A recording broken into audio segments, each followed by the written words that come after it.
Are Republicans trying to take away women's right to vote? We'll talk about voting rights and more today on The Undercurrent.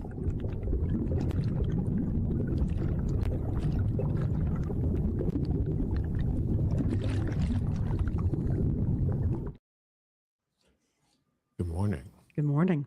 We're here. You know, we have this under the sea theme, and I'm very, what do they call it?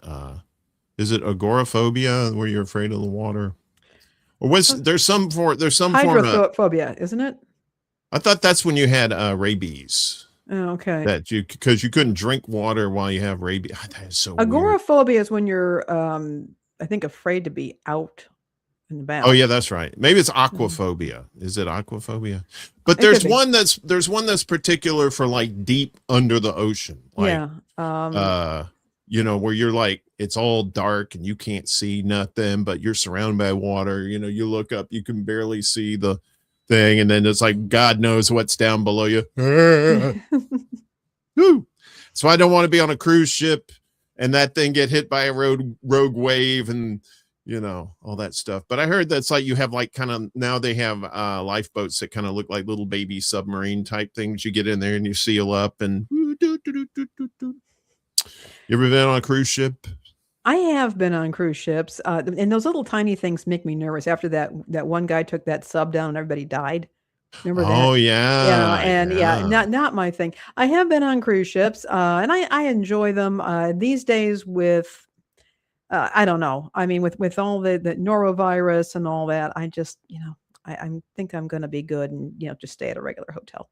Yeah, I know, right? If you go on those ones in the Gulf of Mexico, you could end up pooping in plastic bags too. Although that's what I call the weekend. Wait, what? We got Peoples here. What's up, John? Good to see you. Willie's here. Kate's here too. Look at Kate. We got our Canadian contingent here. We do. CBC voter there saying hi to Willie Bragg had a great show last night, by the way, folks. He did. If you didn't catch it, go on over to Willie's channel and take a look. We've got just some really fantastic people in this space and want to promote them a lot more. We had our great show last Friday, our celebration with our friends. And I mean, it was just great to get to talk to everybody, but also, do check that out and check out these creators because they're doing really good stuff. Yeah. And what's great, as small channels, it's more of a community oriented type shows too, because the creators have the time and they can look and see who's in the chats, and react to questions and stuff like that. I think that's very important when it comes to these kind of shows like that, where you can connect with your community, hopefully bring in more people. Like kind of a word of mouth thing too. We do promoting kind of on other people's channels and throughout various platforms, but it's nice to get the word of mouth in here. What's up, Chuck? Good to see you, buddy. And you had Lucy on last week on Extra Bulla for one of your interviews, one-on-one interviews, and she was talking about where a lot of so-called independent media people may not be as independent as they would like you to think. And just, I'm not saying that you shouldn't pay attention to the people that she mentioned, but there are also a lot of people who are really doing this as a labor of love who may not have that kind of financing. And so we're free to curate the stories that we report on. Yeah, definitely. It's, I always tell people, just be skeptical of who you get your news from, present company included. Yes, absolutely. I mean, it's why we put the links to the stories in our Substack so that it doesn't sound like we're misconstruing whatever the story is for any sort of personal bias. You can read it right there in the story, and that's what we're doing verbatim, is reading it and commenting on it. We're giving our 2 cents, our life experiences, allow us to comment on that kind of stuff. Especially if we're familiar with the subjects at hand too. So, I like it. I think it's very I think like it too.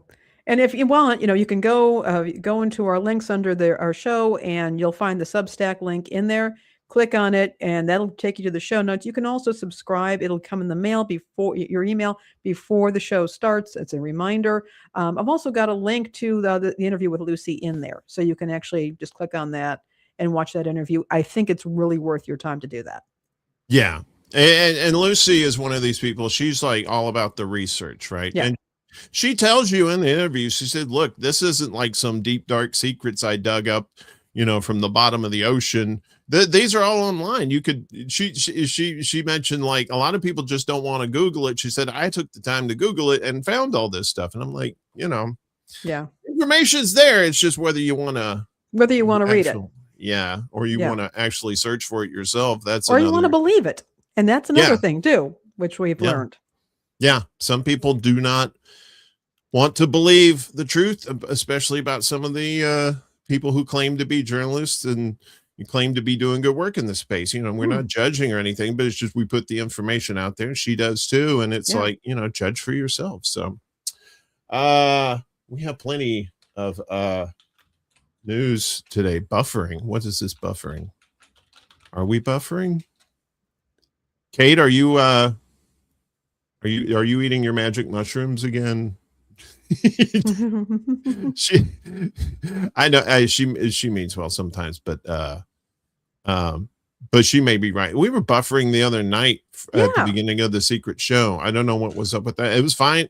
It seemed fine on this end. I use this program that tells you that if something is like off kilter in my programs that I use, but it could be YouTube screwing around as they normally do. So, but let's get to the newsy news. Let me put this up here. It's a riptide right from the headlines. This has been going on for a few days, but up in Oregon, poor folks up there. So authorities arrest arson suspect in connection with one of the devastating, this is Washington, I'm sorry, Spokane wildfires.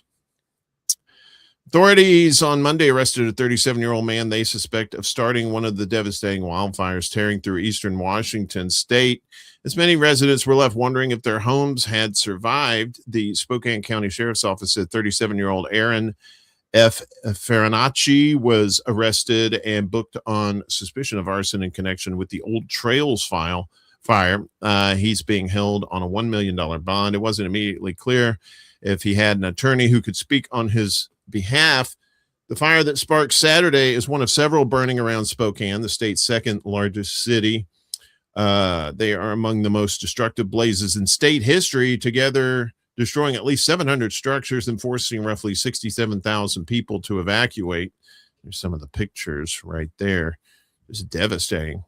Earlier Monday, some residents returned to find their homes leveled by wildfires that erupted across a parched landscape over the weekend, covering yards and charred debris.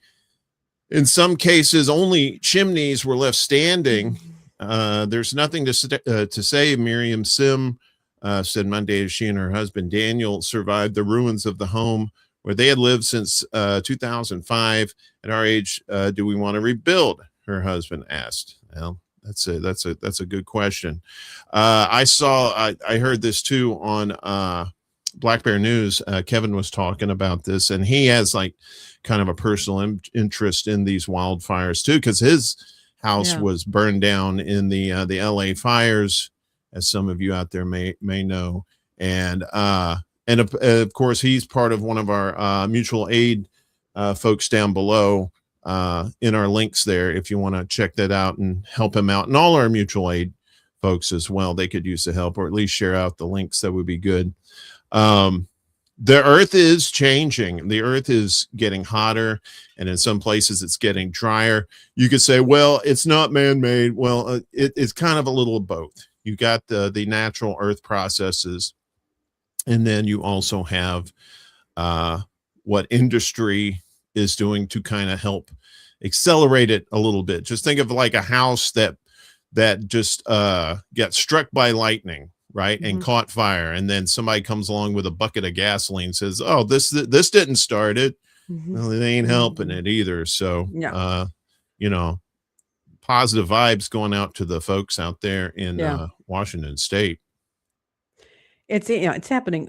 We've been, it seems like every show we bring it up. It's either here or in Europe.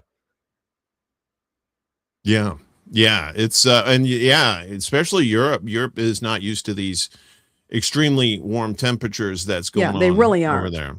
Yeah. And so they're having to make changes too. Like a lot of them don't have central air and heat. Well, central air anyway. And I know German hospitals don't have air conditioning. They do have ventilation systems, but normally they just open a window if it's too hot. But this is not, you can't just open a window and cool things off kind of weather that's happening. And in hospitals, they have machines running. I mean, they've got lights, they've got, they're doing procedures, they have machines running.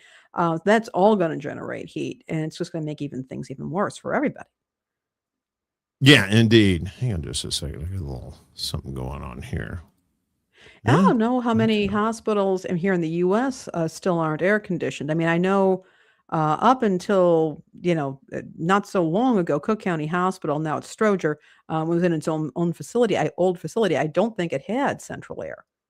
So I'd be curious to find out how many hospitals and nursing centers and whatnot in the U.S. don't have air conditioning. Yeah. Just like Europe, the northern states may have to change a lot of the way they do things. Yeah. And well, especially if these heat domes keep popping up, like this is the third one, I think. A record challenging heat dome is about to bake the West this weekend.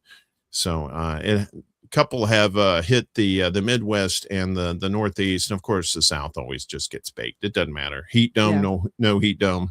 It's always just hot and miserable down there. An unusually strong heat dome will scorch much of the western United States this weekend, bringing the hottest temperatures so far this year to tens of millions from California to Canada.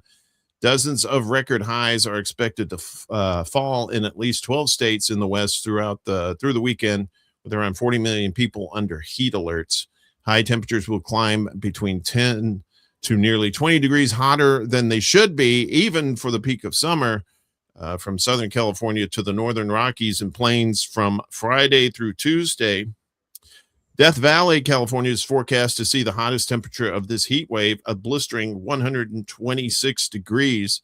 I think Death Valley has the record for the hottest temperature in the United States, maybe even North America. That is a hot place. This is the latest in a spate of record-breaking heat waves that have affected the U.S. and Europe simultaneously this summer.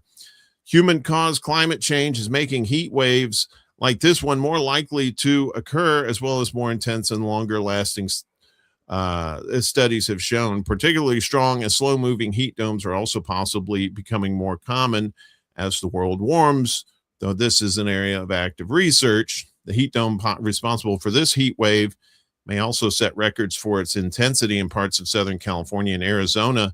Heat domes act like a lid on a pot, trapping and enhancing hot air beneath them. This one is expected to reach even higher in the atmosphere than typical, and that means it can trap even more air below it, raising the ceiling on just how extreme surface temperatures can get. More than 12 million people across the Southwest, Mountain West, and Northern Great Plains are under a level 4 of 4 extreme heat risk Saturday and Sunday. With an additional 12 million people under a level 3 of 4 major heat risk. Heat at this level will affect anyone without access to cooling and hydration, according to the National Weather Service.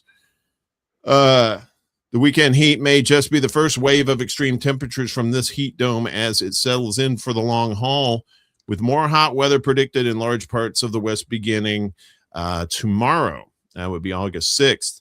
By August 4th, around 10% of the continental U.S. will record the hottest day of the year so far. Yeah, it's been kicking up pretty good here.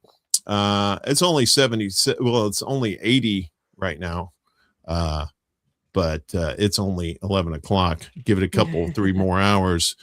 It's going to be toasty. So if you're in those areas of the United States, please hydrate, as our buddy Ed says, and Chuck says it too. Hydrate, hydrate, hydrate. And if you ain't got to go out, don't do it. Yeah. Try and stay in the shade if you can. Yeah, absolutely. And, again, this is another topic we have talked a lot about on this show. Uncle Warren, I will only repeat what I've said before. Hypothermia and heat exhaustion or heat stroke are two sides of the same coin when it comes to your ability to make good judgments. Body temperature, one way or the other, too cold or too hot, affects your ability to make judgments, which may mean that once you're in that state, it is too late to protect yourself because you can't make the judgments that you need to take care of yourself. You need to make the decisions before you're exposed to the high temperatures, and whether that means going to a cooling center or staying at a friend's house or going to a library or a church or something where they will allow you to sit and work. Go ahead and do that. Make sure that you're carrying water with you, and understand that at some point, temperatures, particularly when you're talking about those wet bulb temperatures, get to the point that even if you're totally healthy, even if you're in the shade, even if you're hydrating, it's too hot for the human body. And you need to take steps to stay out of that. John says, so funny, hundreds of U.S. bases in Germany with plenty of AC. That's right. They had to import it. Yeah, we got to have our AC, America. Uh-oh, they're coming to get me. I hear the sirens out there. And coming to take me away. Oh, you're coming, huh? Okay, all right. Oh, shit, I forgot to do this. Hang on a second. There we go. So speaking of hot races in the primaries, but I want to focus on Missouri here just for a moment.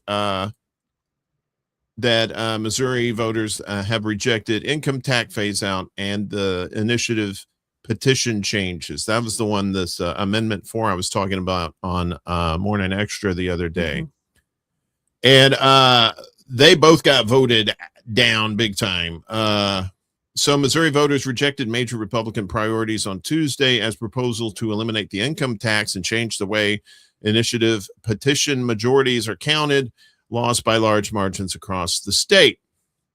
Amendment 4 is the one where you have citizens who are trying to bring up ballot initiatives, right? They bring them up and then the whole state votes on it en masse, right? And the majority, I think it's a majority. I don't think you have to have 60%, but I think the majority of the people who vote for it, it'll pass. If they don't, it doesn't pass.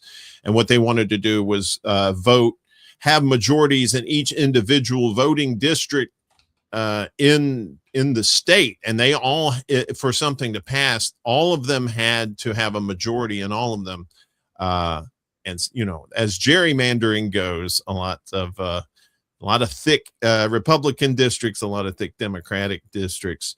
And but that lost 80-20, while Amendment 5 fared worse, losing 83 to 16%. And Amendment 5 was basically they wanted to phase out state income tax, and which would open up raising sales taxes, which of course would not benefit a lot of working people in the state. So Amendments 4 and 5 have been buried so deep in citizen rejection they should never come back, said Scott Charton, spokesman for the two Missouri realtor-funded opposition groups, Missourians for Fair Governance and Missourians for Fair Taxation. One measure of the magnitude of the no vote is that it created a mirror image of the majority requirement Amendment 4 would have imposed on constitutional amendments proposed by the initiative. Yeah, I think they would have wanted to have a 60% that you had to pass, anything like it. It would have been really impossible for state ballot initiatives brought forth by citizens to actually pass. And I think that was probably why they wanted to, get rid of that. So Amendment 4 would have required amendments to achieve a majority in every congressional district. All 8 of Missouri's congressional districts opposed both Amendment 4 and Amendment 5. How ironic. Speaking at a gathering with other organizations that worked against the two amendments, Charton said the outcome validated the need for a strong initiative process and taxpayer rights. 2 other statewide ballot questions, Amendment 1 and Amendment 2, were passed easily, each receiving in excess of 75% of the vote. Amendment 1 extends the 0.01% sales tax that supports state parks and soil and water conservation. Amendment 2 will require that all county tax assessors be elected officials and affects only Jackson County. Governor Mike Kehoe, while projecting optimism about the chances for both amendments after voting Tuesday morning, said defeat was not the end, especially for the project to eliminate the income tax embodied in Amendment 5. Assuming Mike Kehoe is a Republican. I'm going to always look for ways to make the burden of government less on Missouri families. That means corporations, and let them keep more of their own money, Kehoe said. After the early tallies made it clear Amendment 5 would be soundly defeated, Kehoe used social media to say that he would continue to seek changes in the state's tax structure because screw them people. We need money. Also, side note, in Missouri, too, Cori Bush ran again against, I can't remember who the opponent was that beat her last time, and she lost, I think, probably by 15 points or something like that. So, but yeah, I mean, the only thing people have when they don't trust their elected officials, they start doing these state ballot initiatives. Yeah. And when you start messing with that, that's when you really start messing with your constituency. And good on the people of Missouri for voting those horrible amendments out. Yeah.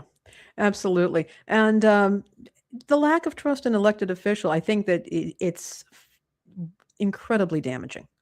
And we're in lack of trust in the media, the various estates and institutions that are supposed to represent and protect the people and empower the people. People don't have any faith in them anymore. And I think that is a much more difficult thing for us to reckon with. As citizens, I think, and so if nobody trusts each other, nobody trusts the institution. You have a very fearful, sometimes aggressive, but very suspicious electorate and citizenry, and that's going to be a real problem for us. Yeah, well, I mean, they're supposed to be representatives. They're supposed to represent your interests, and when they represent other interests, then they're not representatives. Super PACs. They represent big corporations that helping to fund those super PACs. Then the people are going to be skeptical, and that's why those state ballot initiatives are really, really important. Cannabis probably wouldn't have been legalized or at least decriminalized in some of these states without these state ballot initiatives too. I mean, that's just one of many issues that people have in their states, and like these people are too busy catering to like you said, the special interests. So, and that's how I think that's how we got worker-owned co-ops in Illinois. That was one thing that got passed. Which is very important too. Meanwhile, one of the staying in the Midwest here, one of the states, a Senate race in Michigan that's been people have been keeping an eye on because of so much money. Excuse me, so much money that's been pouring into this race is just incredible. Close to $50 million for a Senate race in Michigan as El Sayed wins critical Michigan Senate primary. That's not him. That's somebody else. So it's still fairly close, but a couple outlets have already declared victory for him. So progressive Abdul El Sayed defeated moderate Representative Haley Stevens for the Democratic nomination for Senate in Michigan. That's according to NBC News and Decision Desk headquarters. A major victory for the Democratic Party's left wing in one of the most pivotal races of the 2026 election season. El Sayed will now be charged with holding the seat of retiring Democratic Senator Gary Peters in the pivotal swing state, the biggest electability test for the party's progressive wing in 2026. Excuse me. The political newcomer El Sayed's win comes nearly 2 years after Trump won Michigan in 2024. Stevens, a former Obama administration official embraced by the party establishment, had argued that El-Sayed risks losing the seat to Republican Mike Rogers, who was unopposed for his party's nomination. El-Sayed's side contends outsider candidates generate more enthusiasm. Well, yeah, they do these days anyway. El-Sayed's victory was extremely close. The public health official turned politician beat Stevens by about 1% of the vote. The difference between the two candidates was less than 15,000 votes. AP reported, with about 99% of votes counted. The race had been heated since State Senator Mallory McMorrow exited on July 5th, making the divisions clear between the centrist congresswoman and a progressive insurgent. Although, looking at the numbers, McMorrow still gained like 60,000 votes, even though he or she wasn't out of the race, or was already out of the race. On Wednesday, today, El-Sayed appeared on CBS Mornings and said his top goal is to unify Democratic voters alongside Stevens to collectively defeat Rogers. Again, that was a big money. I believe AIPAC spent about $30 million in support of Stevens, running ads for her and attack ads against El-Sayed. And then you had other moneyed interests in there too, which speaks to what's happening in the Democratic Party. We saw this New York, obviously, with Mamdani, out in Colorado and a few other states where these more quote unquote progressive candidates, their message is fine. It's finally being heard. It's not a different message than before. It just seems like as things get progressively worse in this country, people want real solutions and answers. I'm always skeptical of politicians, as you know, but seeing this trend of more actual left-leaning policies instead of this centrist liberal same as it ever was is it seems to be working. Yeah. And wasn't this the one, was she the one she was like an ultra Zionist? Yeah. Up to the point of being a little loony.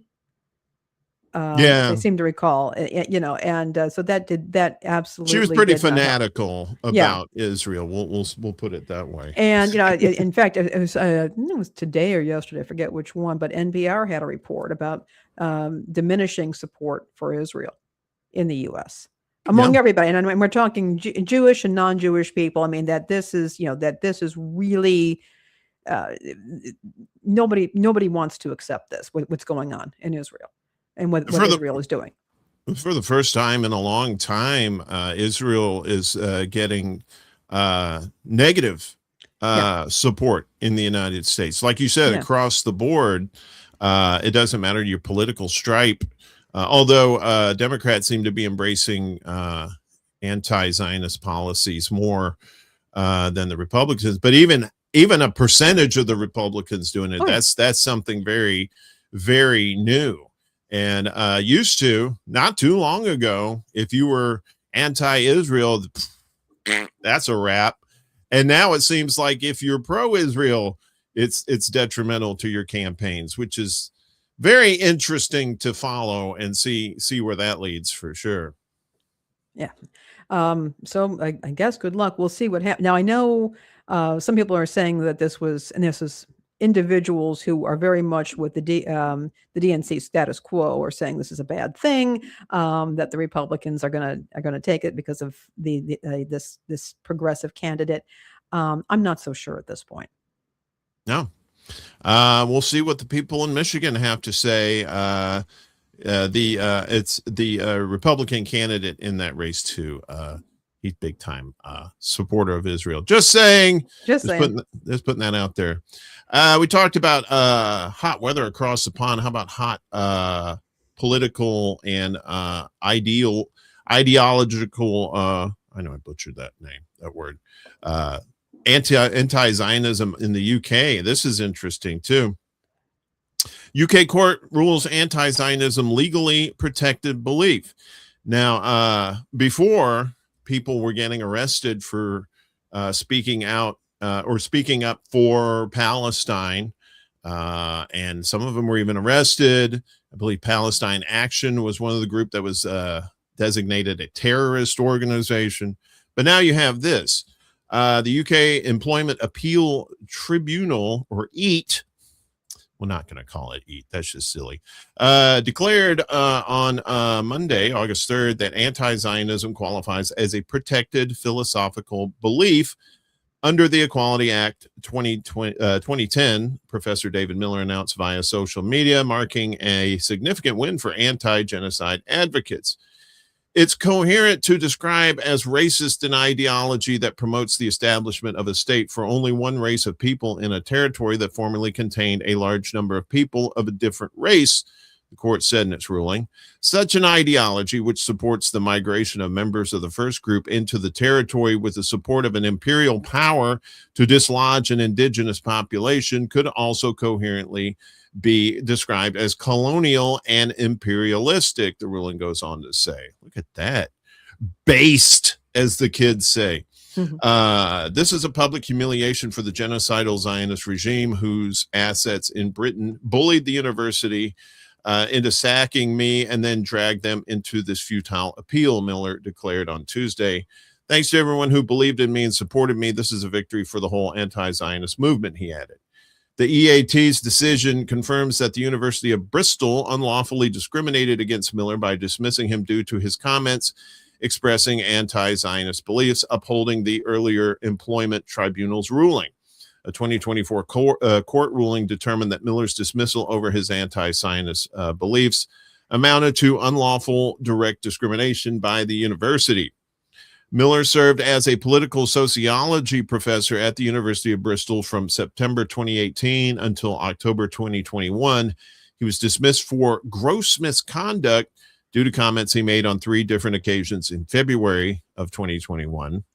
Some of his comments reportedly included, "The enemy we face here is Zionism and the imperial policies of the Israeli state," asking that Zionism is ended, stating Zionism is racism, claiming that Israel is the cause of anti-Semitism, arguing that Zionism intentionally promotes Islamophobia, and asserting that Jewish student groups that support Israel are a threat to the safety of Arab and Muslim students. The EAT concurred with the 2024 conclusion that Miller's beliefs are eligible for legal protection, and also agreed that Miller's statements from February 2021 reflected those beliefs. Here in the United States, we have this thing called the First Amendment, right? And it seems to be constantly under attack by, those who support Israel, don't want to hear anything about BDS or anything like that has, boycotting, divesting, and sanctioning Israel. And it's not like there isn't proof that's come out of that area to show some of the atrocities that's been happening over and over again. And to say that you can't even voice your opinion on those things is very scary. Yeah, that is very much so. It's troubling. And again, I mean, I may or may not agree with every point that he makes here, but the very idea that you can lose your job or face prosecution for, again, voicing an opinion or even a well-considered belief. I mean, if you're basically, you're an academic, you can say, this is what I believe and this is why.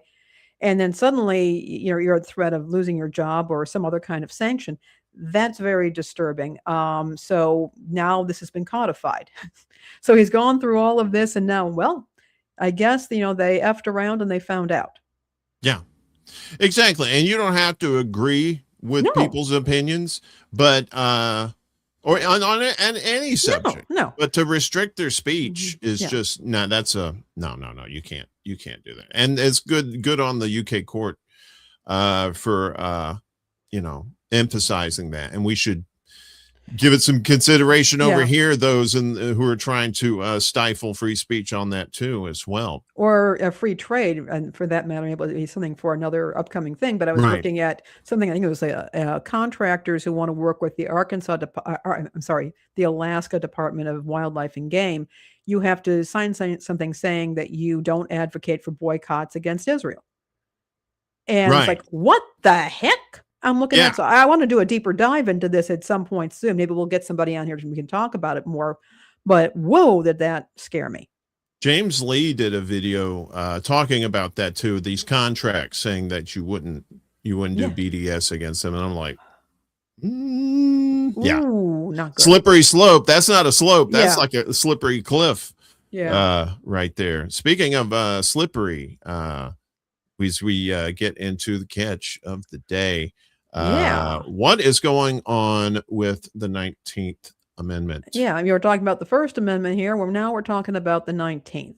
And I normally tend to stay out of this kind of realm, but every time I I go into YouTube or go on X or something like that, somebody is talking about repeal the 19th and threats to women's voting rights. So I decided to look into this.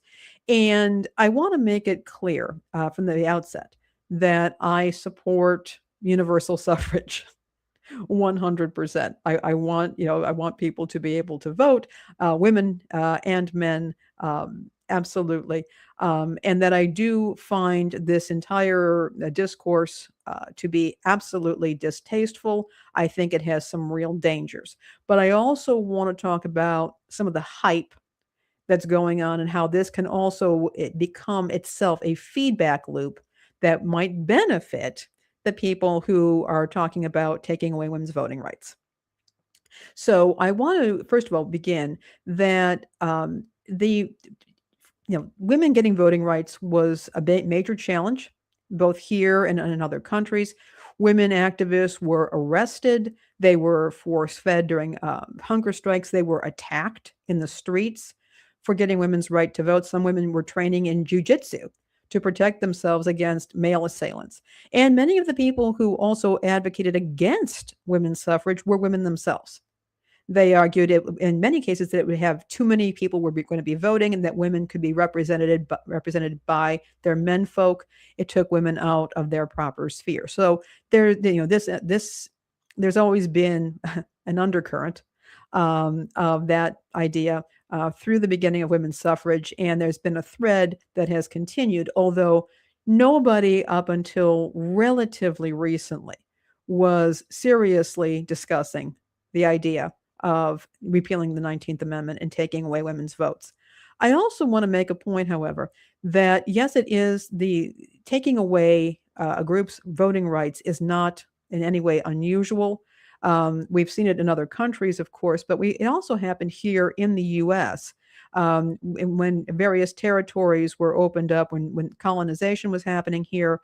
In some areas, women did have the right to vote. And then those rights were eventually stripped from them as we got the United States. The United States came together. So nobody should be resting on their laurels.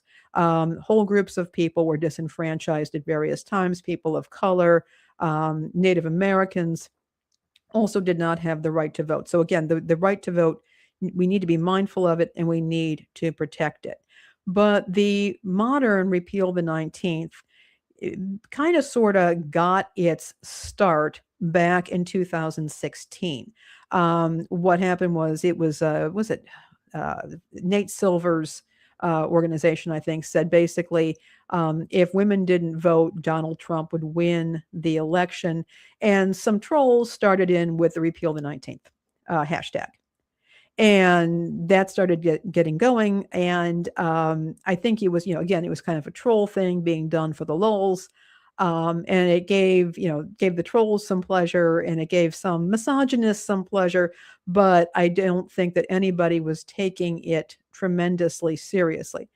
Were there conservatives at that time that did make comments about women losing the right to vote? I think Pat Buchanan at one point suggested that they might want to look at repealing the 19th Amendment. That was decades ago. Ann Coulter, who is a troll herself, has continues to repeat this, and she's done that. There you are. Nobody really takes her that seriously. You also saw in various, not so much Christian nationalist groups, although there are those, but very conservative religious groups, like you see here. who do believe that women should lose the right to vote. And that did exist, but it was never something that was in public discourse. What has happened since 2016 with this hashtag is we're seeing the Overton window, which is opening wider and wider on this topic. And unfortunately, I do think that there is a feedback loop. Somebody puts this out there. Women should have their right to vote stripped from them. And people, are in outrage and a chorus of outrage, which may come from bots and may come from real people. And then people start having the debates going back and forth, and it becomes more socially acceptable or common to see these debates taking place, online at least. I'm not really seeing it in legacy press. I just don't see that in the legacy press. And I certainly don't see it in communities. It's not, we're not talking about it at bars or coffee shops or anything. So I think it's important to understand that this might be manufactured to a certain extent to create online outrage, but there's not necessarily any kind of a grassroots effort to strip women of the vote in this country. Now, repeal the 19th. That would be to repeal the 19th Amendment. That is a very arduous process. And it would require Congress would have to come in, they would have to propose the bill to a new amendment to strip that. I believe that this has happened once in the US, and that was with prohibition, which ironically was a bill that a lot of women supported because they were suffering and the result of drunken husbands. But it really kind of backfired in a lot of ways, and that was eventually. But we did get Malort out of it. We did get Malort out of prohibition. But this really hasn't happened. There's no legislator, even the most conservative, has proposed this. So I think it's important to keep in mind that while this is very distasteful, and it is reasonable to have some concerns because you have these Christian nationalist organizations who are supporting this. They are trying to run local elections, and they have some influence within evangelical communities as well as very conservative Catholic and Orthodox communities. Yeah, these can be concerns for the people involved there. But do I think that the 19th Amendment at this time is under any serious threat? No, there's no evidence pointing at that. However, there again, we are seeing, for example, signs that younger men are indicating becoming more misogynistic and more, shall we say, conservative about how they think men and women should interact, and this kind of discourse may be feeding that. There was a global research has shown, for example, there are studies out of King's College London and other places. In this study, roughly 31% of Gen Z men believe a wife should always obey her husband, compared to about 13% of baby boomer men. About 33% of the Gen Z men surveyed said that the husband should have the final say in household decisions. And nearly 60% of Gen Z men think that society's efforts toward gender equality or equity is going too far. Again, that is something. They're young, they're influenced, they grew up online, they're being macho. We'll see how long that lasts. But it is a concern because women and girls have to deal with this, have to deal with these attitudes.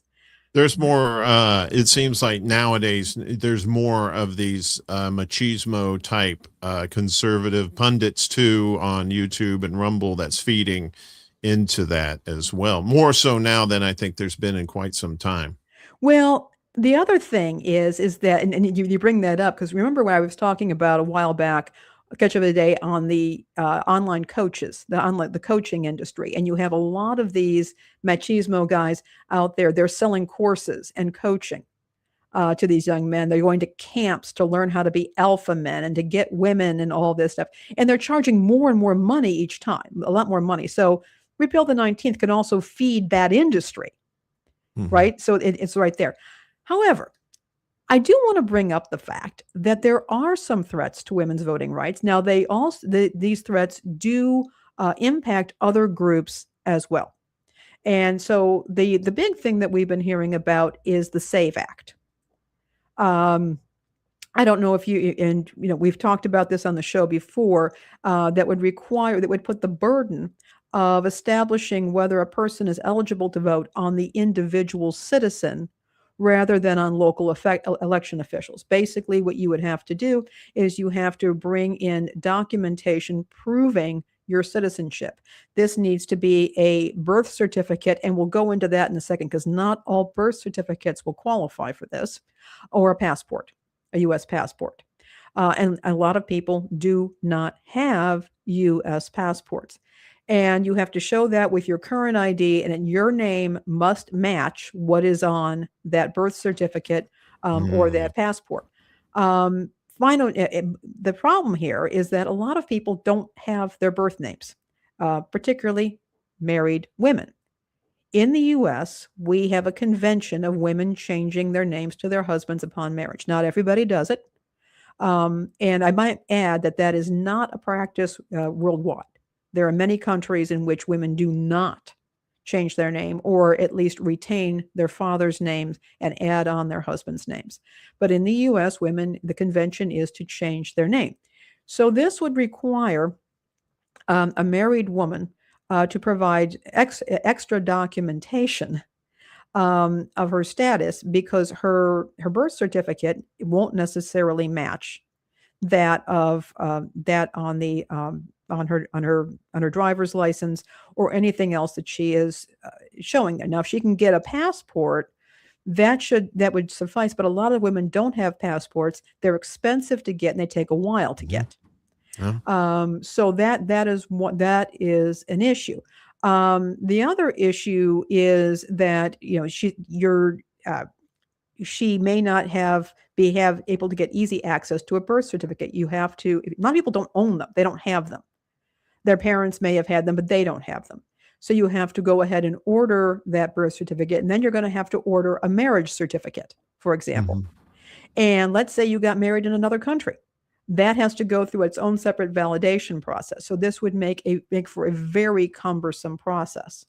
Let me interject real quick. Yeah. Talking about those pieces of information you need. It says here, government-issued driver's licenses, including real IDs as well as military or tribal IDs, do not satisfy the bill's requirements. So even this real ID that they're trying to push, that doesn't cut it either. And driver's licenses, it says government driver's licenses are not part of it. Because they don't establish citizenship. You can be a temporary resident here, right, in the U.S. and have a state ID or a driver's license.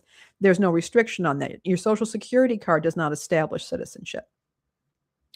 And so this can get real hairy real quick for people who don't, say, for example, have a passport. And particularly for women. So that is a possibility there. Now, there's another wrinkle in this, in that is oftentimes local election officials are making decisions about whether to accept your paperwork or whether to challenge your vote or that sort of thing. And again, in these local elections, these local races that the media is not shining a light on, and again, local journalism has gone down the toilet. So there may not be somebody there to look into this, but that could also make it harder for, say, married women, women who have been widowed or divorced or have changed their names a few times, and that does happen, to establish their identity as U.S. citizens. And an example of this sort of thing was a guy out in Utah named Kai Schwimmer. He became in his area, he became the deputy election clerk in his area. Well, it turns out that this guy has gone on record as the Mormon Nick Fuentes, and has said that he doesn't, he racist, nasty, racist, sexist, and he doesn't think women should vote. He said, I'm anti-universal suffrage. And here he is working as an election official. And so they said, oh yes, well, we're going to change his title. So what actually happened is that the office changed his title to make it sound less less official, but he's still there and working. So that is a potential risk, not only for women, but for people of color, for people, yeah, you know what I'm saying? All of Yeah. that could be happening. And the thing is, if somebody challenges you at the polls, for example, they're not even required, apparently, under the terms of the SAVE Act, they're not, your ID could be challenged and you don't have to get a notification. And when you don't get that notification, you have no way of remedying this before you get to the polls. And they can say afterwards, well, oopsie. Yeah. But it's kind of like when you have false information on your credit report, you apply for a job, they check it, and they deny you the employment. Yes, they have to tell you that, and yes, you can correct it, but they don't have to hold the job for you. Nobody's holding the election for you. Now, you could say, well, the person could try early voting, but a lot of places, they want to start ending early voting as well. And they want to start ending mail-in voting in many areas because they don't want people, because we want people to just show up at the polls. Why? Well, maybe so that they could be intimidated. Maybe so that they that they can be challenged more easily because they can see you rather than a ballot that's just going through the mail. So there's another very deep concern there. Another thing, and we're talking about that birth certificate. Another issue that can come but is for adopted people, because in the U.S., when you are adopted, your original birth certificate is sealed and you are issued a new birth certificate that makes it look like you were born to your adoptive parents. But there will be some distinctive things there. For example, the physician's signature won't be on there. It might, the physician's name might be on there, but there may not be a signature because that was on the original, now sealed birth certificate. The other thing is that if you were adopted, say like a year after you were born, more than a year, I think it is at this point, that birth certificate will be questioned, particularly if you want to get a passport. It's not good enough in many cases to get a passport with that, or it used to not be. And people would have to get an adoption decree to prove that they were adopted, but that was already sealed up. And so they had to petition the court for that. So if people have any kind of difference with their birth certificate, that could be an issue. Also, if you're trans, and you've had to change your name, and heaven knows what kind of harassment they might end up with at the polling place. So there is when you start adding these layers of documentation, you are layering on opportunities for individuals to challenge the vote and to interfere with that person's ability to vote. I think that is absolutely critical. The other thing that did emerge, and this is another fascinating thing, and this is from the 19thnews.org. Back in 2024, people, there's some indications that there may have been suppressed voter turnout due to fear. What they found was that women and people of color expressed fear about going to polling places. And what I think is critical is that it was fear that was expressed. It does not appear there was any concrete evidence of actual intimidation at the polls.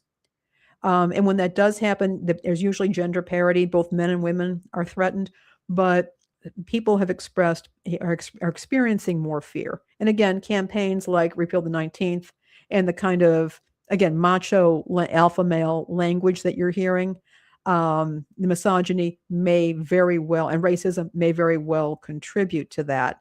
But again, I think you also have ICE you have patrolling ICE. These Yeah. They said, yeah, we're going to be patrolling the voting precincts. And it's like, gee, I wonder why, Yeah, exactly. And if they're out on the streets, and again, another reason for mail-in voting, in my opinion, but that absolutely can be the case. So that is a concern. Again, I don't want to overstate that because it does not appear as though intimidation at polling places is necessarily the real threat, but people are frightened by the threat nonetheless. They find it frightening, and I think that's something that does need to be addressed. However, I point out a couple of things. There is some evidence showing that domestic abusers will attempt to interfere with their victims' voting. They might try to withhold with election materials, keep them home from the polls. It's just a pattern of control and something that they might be doing. And so that is a critical thing to keep in mind. So be aware of that. Also, women who are running for elected office can face higher levels of harassment and violent threats. So it does not appear to be at the ballot or the voter level, but if a woman is running for office, yes, she can be targeted in that way. So again, that's, I think, where we have to be aware of the climate, that ongoing talking about repeal the 19th, racism, sexism online. While I'm all about the First Amendment, we need to be aware that that does have consequences. And there are ways of I think, of shutting that down, or at the very least, compartmentalizing it so that people are not trying to operate in an absolute climate of fear. And again, voter suppression is never a good thing. So what I'm going to say is this. First of all, if you are, the main threat at this point, I think, to women's voting rights is making it harder for women to vote. So I would advise, and I would say this probably also applies to people of color, anybody who might be challenged at the polls or might have a problem getting their voter registration completed. Get all of your documentation now. That can take time. I know, particularly if you're not living in the state where you got married or where you were born, you're going to have to send in a request. You may have to send in a copy of your current ID. You might have to pay money for this. I know if you're living in Chicago, for example, you can actually go to currency exchanges and you can get a certified copy of your birth certificate, but that may not be possible, if you're living out of state. So you want to get that as soon as possible. You'll want to get certified copies. That means a raised seal on your marriage certificates, or certificates. Also, if you were divorced, I would recommend getting certified copies of your divorce decree. You might need that to establish that connection. If you don't have a passport, or consider getting one, and you do have the option for less money to get a passport card, that's not going to help you outside of out of North America. But if you're crossing into Mexico or Canada, the passport card can work for you. I think it's a little cheaper. And that is absolutely an option, but I would absolutely try and get that documentation, save up for it if you can at this time. Get involved at the local level. Even if you don't want to go into political office, you might want to be sign up to be an election judge. A lot of areas really need election judges, and you can get paid. They'll pay you to do it. You get the training. It's a pain in the butt. But if you're there, you're protecting the interests of the voters. Be aware of that. If you belong to an organization that is allowed to have poll watchers, do that as well. You're going to have to get very involved at that level. Get to know who's on the election commission, find out what they are doing, and find out who's working in those offices. If you find out that somebody is working in an office who is expressing misogyny, racism, homophobia, whatever, online, that needs to be challenged. That person should not be in that particular role. And, finally, be suspicious of online hashtag campaigns. I don't think the 19th is going to be repealed unless it's just not, I don't think it's going to happen. But what I do think is going to can happen and will happen is further challenges to voting to make it harder for everybody on the basis of many different things, including sex and gender. Yeah. And that seems to be the heart of it too, especially with looming midterm elections coming and the threat of the Republicans losing both the House and Senate. Desperate times for them are calling for desperate measures, and these are pretty desperate, trying to keep people from voting that normally would not vote for them, so. What was surprising to me was looking at some of the early objections to women's suffrage, and it was too many people voting. It was actually just too many people voting. And if you look at some of the Theo bros, the religiously minded Christian nationalists, some of them will even say, we don't think most men should vote. It should be, white, male, landowners who have kids and who are married, because they believe in the household vote. They believe in patriarchy, which means not just male rule, it's father rule. Mm-hmm. And so, they're looking to actually end democracy as we know it. They don't like people voting. Yeah. And that was it was just really, I'm looking at some of the stuff, things that women were saying against women's suffrage. Too many voters. Yeah. They would say something like, this is a republic, not a democracy. And it's like, well, we still vote. So republic, democracy, we're still voting. And it's that trying to keep people from voting like that is definitely, that's the sign of someone who's scared that their message is not getting through organically, and they have to manufacture some sort of way of holding power like that. Speaking of organic, let's talk about food and our prize keepers here, particularly the poopy salad. Taco Bell is having a time with this stuff. I think you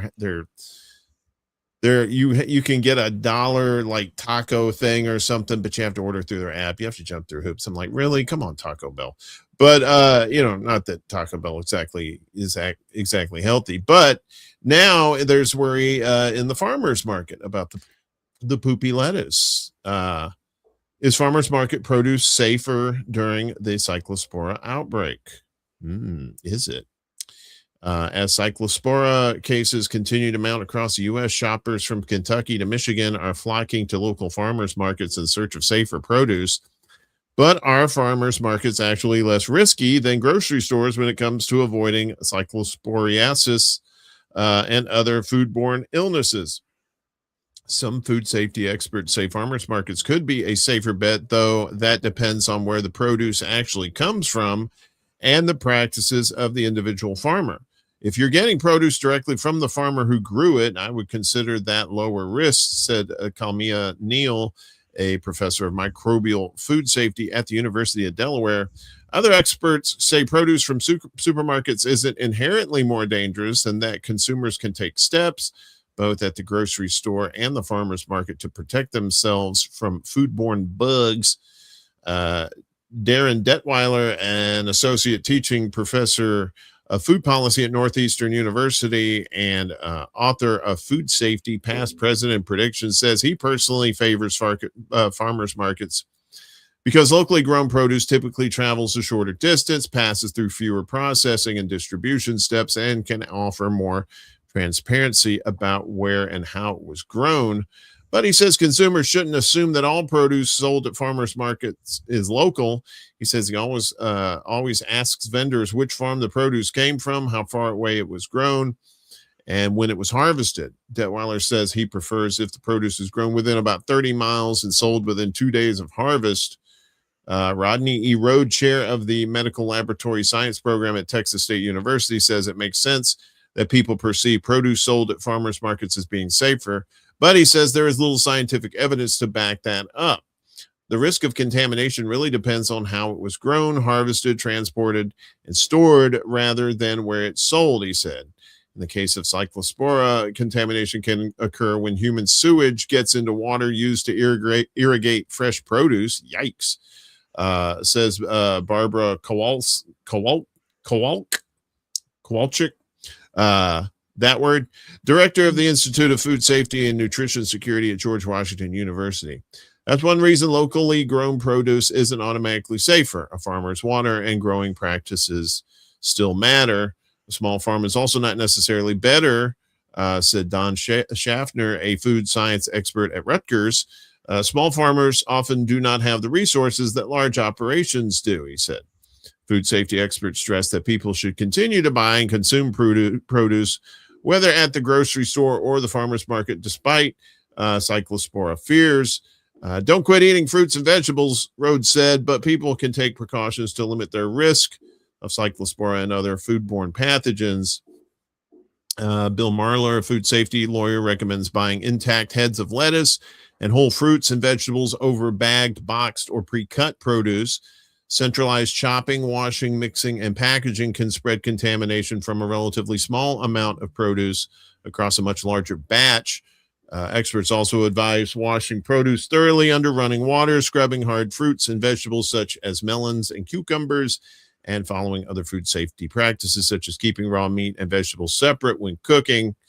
Cooking food to an internal temperature of at least 158 degrees Fahrenheit can kill cyclospora. Rhodes said he has been cooking most of his veggies lately and has been washing produce more vigorously than usual. So yeah, that's a good point. It's like it's farmers markets, your local supermarket or small market, wherever the root cause is the farm itself where it's being grown. Yeah. And what are their standards and what do they have? And I want to point out about farmers markets.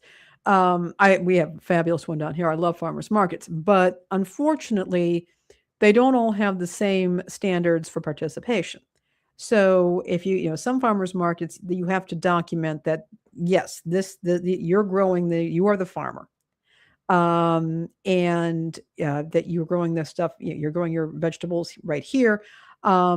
But some markets, unfortunately, anybody can show up with a load of fruits and vegetables. Oh yeah, I'm the farmer, with no proof whatsoever that they've actually grown any of this. And they could have gone over to Aldi and, bought the stuff and brought it there, and that can happen. And it has happened. So that's something to be aware of. But again, I think it comes down to individual practices. And unfortunately, even small, and we know this, even small businesses, small farms, small enterprises don't necessarily have better standards than larger ones. By the way, if you are going to be you're washing your vegetables, what you can look for, and you can find them Amazon, other places, there are these gloves that are scrubby gloves, and you don't have to use a brush. You put the gloves on, and you can scrub the vegetables like that with the gloves, and it actually does a great job of cleaning them up. And also too, as someone who's worked in a few grocery stores, you can talk to the buyers. They have these they have individuals who work on staff who place the orders for various fruits and vegetables. You can go into your fruit and vegetable section of these grocery stores, and a lot of times say, hey, can you tell me where these came from? And sometimes they have it on some of the package type stuff, but the stuff that doesn't have packaging on it like that, you can ask them, hey, where did this come from? And they may not know off the top of their head, but if they're good enough, they can go look on the computer and tell you where it comes from. And you can do your own research too, and then make your own decisions whether you think it's safe enough for you and your family like that too. So. And yeah, a lot of vegetables, frankly, they taste a lot better when you roast them. Look online for roasted veggie recipes. If you learn how to roast your veggies properly, you're going to have an easier time getting the kids to eat them. They're absolutely delicious, but that can also protect your family at this point. But I think the larger issue is here. I mean, this shouldn't be happening. This kind of contamination should not be happening. There needs to be, the Department of Agriculture needs to get on this in terms of ensuring that there are adequate toilet breaks offered to people, that there's actual adequate toilet facilities that are maintained properly, hand washing stations, all that kind of important stuff. Yeah, this shouldn't have happened to begin with. No, not at all. Speaking of families, if you want to save some money, a lot of times these states have sales tax holidays. You want to talk about that? Yeah. So some states now have this thing called a sales tax holiday, which is basically what it sounds like. It's usually in the period before going to school, but sometimes they have it throughout the year, where retailers don't charge sales tax. And the types of purchases can vary. They can be school supplies. Sometimes sometimes there's food involved. Sometimes it's things like athletic wear, like cleats for kids who are in school sports, gym clothes, that sort of thing can be covered under this. And so you might want to, I've put into the show notes, again, you can go over to Substack and grab that, and you can find out what's going on in your state. If they or even a nearby state, if they have an upcoming tax holiday. But it is a way for you and your family to save some money on needed school supplies, including clothes, athletic gear, and that sort of thing. Yeah, this is really cool, and it tells you here the state, what kind of tax holiday it is, the dates for it this year, and the items and price caps changes from last year, and more information links. So, for example, here in Illinois, they have back to school tax holidays, which actually start on Friday this year for 10 days. Clothing, footwear, less than $125. School, art, and instructional supplies, computer supplies. And then last year, I believe, I just moved that. Illinois had no sales tax holiday from 2023 to 2025. Not a full exemption, and local taxes are not exempt. So yeah, look up your own your own state here. Mississippi's was July 10th through the 12th. Clothing, footwear, local school supplies. I know in New York state, or at least in New York City, rather, when I lived there, they had the same thing where it was, but it was all the time that you didn't have like clothing under a certain amount of money, like $125 or something. There was no sales tax for it. And that was like an all around thing. I don't know if they still do that. It says here that they have no sales tax holiday in New York for 2026. But again, there might be a local one. It wouldn't be. Well, they can't suspend on state, but they could if you've got a municipal tax or county tax. Yeah, it's the municipal sales tax there. Which was really good for a lot of families who trying to save a buck, and God knows. We need to find all of those savings, especially with everything that's going on these days. So Uber is an interesting company. Uber's strategy for fighting sexual assault suits. What were you wearing? Yeah, what? So a 24-year-old woman logged on to a video conference from her bedroom in Florida on a Friday morning in April 2025 to face a deposition in her lawsuit against Uber. Her driver had already pleaded guilty in criminal court to raping her vaginally, anally, and orally while she was unconscious during a ride in Tampa one night in 2021. Jesus. He was in prison serving a 10-year sentence. The woman, identified as Jane Doe in the court documents, was suing Uber in civil court for negligence, arguing that the company should have done more to screen and supervise the driver, a man with prior violent felony convictions. Publicly, Uber proclaims itself to be a company devoted to handling sexual violence in a, quote, survivor-centric and trauma-informed way, supporting survivors and treating them with dignity. After years of fielding reports of sexual misconduct, the company developed instructional videos for drivers that stated sexual violence is never the survivor's fault. Yeah, those videos do a hell of a lot of good. But in court filings, Uber argued that Ms. Doe had conducted herself in a negligent and careless manner by falling asleep and contributed to causing her own injuries. And it said Ms. Doe's claims of pain and suffering were unrelated to the at-issue incident. Accident? Yeah, at-issue accident. I'm sorry. Accident. I mean, yeah, oopsie.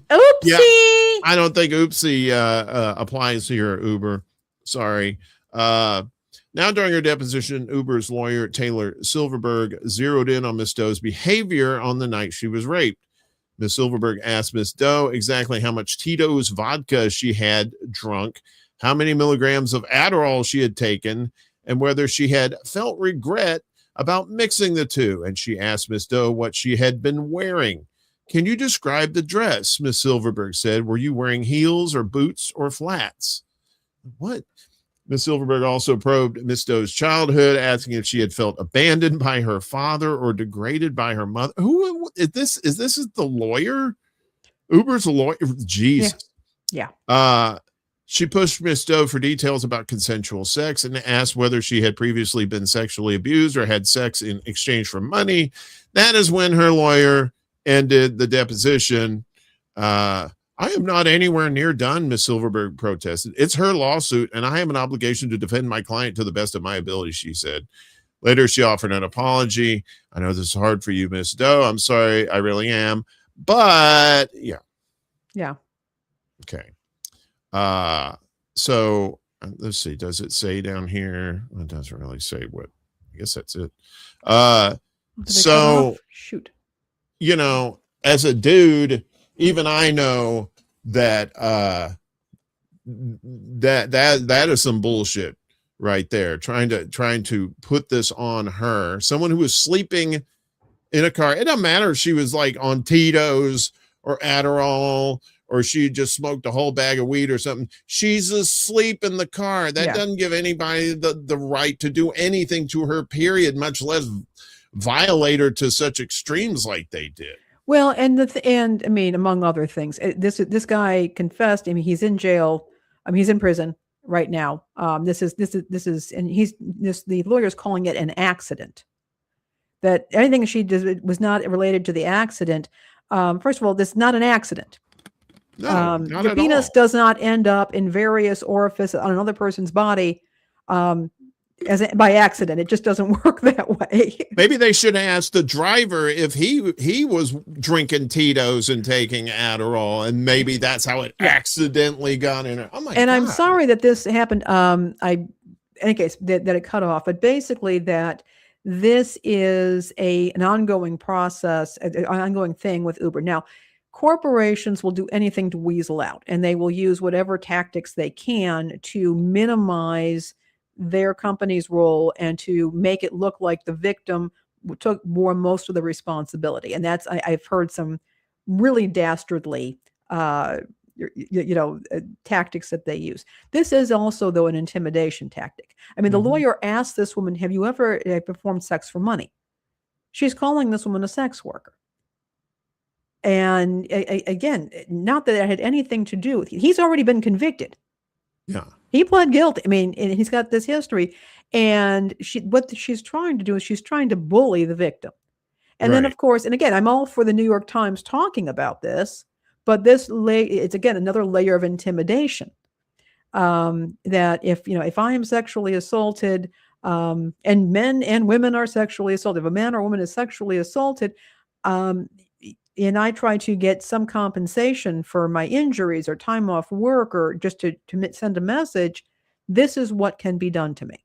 The person has already, and in this case, it's not, this woman was not suing over an accusation. Right. There was a conviction here. There was a conviction here. And so I'm telling people, these rideshare services, and it's really sad because we tell people, use rideshare, don't walk home alone, use rideshare. Well, maybe if you walk home alone, at least you're not in a contained space with a violent criminal. But we're also telling people, if you're going to drink, don't drive. And so wouldn't that mean then that we want to have the safest means of getting people home? Say, public transportation, that might be an option.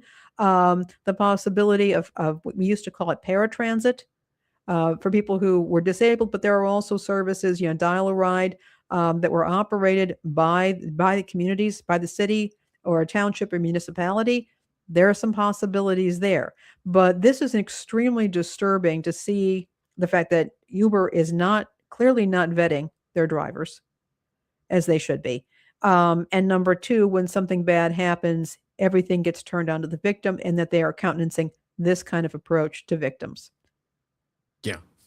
Unbelievable. And there are good lawyers, and then there's some real slimeball lawyers like this one here who are trying to weasel any kind of blame away from their corporate entities like that. And good on this woman who's fighting this, and hopefully she wins too. Yeah.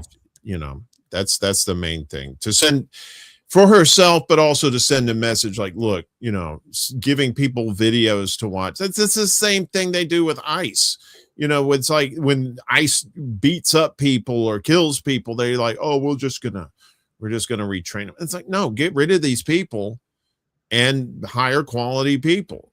I mean, yeah, I know it's Uber. You're not hiring like fancy limo drivers or anything, but at the same time, you can vet these people. And this guy already had a criminal record for violence. Yeah. So that in and of itself should have been like, case closed. This person should win this suit. So speaking, I'm sorry, Chuck made a point here. Rideshare companies would rather use any reason to support turning their entire fleet into self-driving vehicles. Yeah, there's that. There's that too. Good point. I would also say too, if you're in a place that you have a friend that maybe not with you, maybe doing something else. I know it kind of sucks for them, but it's like if you can get a ride from somebody that you trust too. If you're feeling not so secure about some of these rideshare programs, that would probably be something beneficial as well. So, I mean, there are options. Public transportation in your city, yeah, it can be very. You have to take like 2 trains and a bus or some ridiculousness. So it's good to at least explore those possibilities and at least have those as options in case you're not feeling very comfortable, especially with somebody in the car that is So speaking of lawsuits, as we get to the recurring tide, Mamdani over in New York City has the city-run grocery plan. I think it's once a month. It's like they charge like 30% under retail or something like that. And some local stores are not having that. As a group ready to sue New York City over its city-run grocery plan. So New York City's plan to open 5 city-run grocery stores, 1 in each borough, may soon face a lawsuit, according to multiple reports. The Multicultural Business Coalition, formed this year to fight New York City Mayor Zohran Mamdani's grocery store plan, comprises 50 chambers of commerce representing Asian, African, Caribbean, Hispanic, Middle Eastern, and Jewish-owned businesses in New York. The board voted to file a lawsuit against the plan. The NBC wants to raise $1 million to fight the city-run endeavor and said it will send a letter to Mamdani's office regarding the lawsuit. The mayor refuses to meet with the coalition, according to the NBC. A portion of the $1 million will also go towards raising awareness about how small grocery stores struggle to keep up with rising rents and taxes. Mamdani's stores will not pay either. The city has chosen sites for 2 of the 5 locations, including one in East Harlem's La Caeta, where 5 bodegas operate just a few blocks away. Groups opposed to the plan say that presents a problem. Mamdani said the city-run stores, which will not offer hot bars, alcohol, cigarettes, and lottery tickets, do not aim to compete against the bodegas or grocery stores. The city announced Monday that the city-run grocery stores will price certain items, including produce, meat, bread, and milk, at 30% below average market prices. Other items that will be offered at a 30% discount include seafood, pasta, yogurt, butter, nuts, rice, and beans, the New York Times reported. The stores will price the remainder of the products at market rates. In a news conference Monday, Mamdani said the discounts could save shoppers about $90 per month or more than $1,000 per year. So to the argument about the bodegas, so like the small corner stores, people, more often than not, people don't go grocery shopping at the bodegas. It's more of like a convenience store, right? Yeah. You want to go pick up, some of them sell alcohol, but some of them, sell cigarettes and stuff like that. And that's perfectly fine. This is not going to affect them. But these smaller, smaller chain grocery stores and even some individual grocery stores could see some serious competition, especially if these city-run stores are nearby. but it sounds like he's not trying to open a whole bunch of them. He's opening one in each borough. And these boroughs are huge. So it may affect that particular neighborhood where the city run store is, but the rest of the borough is not going to be going to this one place to shop. They're going to be shopping in their own neighborhoods and places like that. And my guess is, I mean, I'm not sure, but my guess is that these city-run grocery stores are probably going to be trading mostly in staples, things that, but one of the nice things about the bodegas or these smaller grocery stores in the ethnic communities is they have ethnic specialty goods. And I have a feeling that the city-run grocery stores are not really going to have a whole lot of that. I mean, they may have tortillas or something like that, but they're not necessarily going to have lime pickle or relatively not commonplace food items. So I think that's going to be there. There also the bodegas. They have their cigarettes, their alcohol, which is probably not going to be at these stores. They have their sandwiches. They have the cats. But yeah, I mean, I think that's a little, I'm not liking this. And as I said before, with the whole thing with farmers, just because an enterprise is small does not necessarily mean it's terribly ethical. And I mean, I think it's important that, yes, I do support small business. I absolutely do, but I hold all businesses to the standard of, you treat your workers right. You're running a safe operation. And, so I'm not necessarily just going to side with small business owners just because they're small business owners. Again, we're talking one store per bureau. My guess is that they're going to be mostly focusing on staples. And this could actually do some good things for the bodegas and the smaller shops if they say, okay, we're going to pivot a little bit and we're going to stock more ethnic specialties. Because you're not going to be able to get that at that big store. That could be something that could work very well for them. Well, they're also putting these city-run stores in food deserts, right? Where it's like, well, what do you? And that's where you only see like the bodegas. It's like you can't get a lot of your big staples at these bodegas, and if you do, the price is going to be way higher than it would be at like a supermarket or even a smaller market like that. My thing is, it's like, okay, you want to talk about the high rents and leases and stuff like that. Maybe raise your $1 million, get together and go after these landlords that are charging you these exorbitant fees for these rents and leases. And then the landlords will say, well, my property taxes are sky high. And it's always just this chain of complaints. And some of them are legitimate too, but some of these landlords are ripping these stores off, and they should probably take that into consideration as well. There's a lot that needs to be taken into consiration here. And I think this is about optics. Right. Yeah. And if you can get cheaper food, I mean, God love it. That's at this point. Yeah. Like you said, people need it. Yeah. Yeah. It may not always be a good thing having cheaper prices, but I think in these food deserts, they definitely could use it. Cause then otherwise they have to spend money on transit fare or gas to go to these other places where the supermarkets are. And a lot of times it's like, you're spending so much money, you're not saving any money on food like that. So, well, and with what's going on with the screwworms down in Texas and Oklahoma and all that, you've got drought, wildfire weather conditions. We've got the Strait of Hormuz. There are disruptions to food supply chains. Yeah. That have to be taken into consideration here. So anything that can be done to make sure that people can afford groceries, I think is a good thing. Definitely. Bad news if you want a robot from outside the United States, and I know we all do, as the new FCC rule bans foreign-made robot devices, including robot vacuum cleaners. Dun, dun, dun. So this is probably going to do some weird shit here in just a second. There we go. Let's get you out of there. Okay, so the FCC on Tuesday added foreign, produced, speaking of food, added foreign produced advanced robotic devices and connected power inverters to its covered list, a move that can block new models from receiving FCC authorization to be sold or imported in the U.S.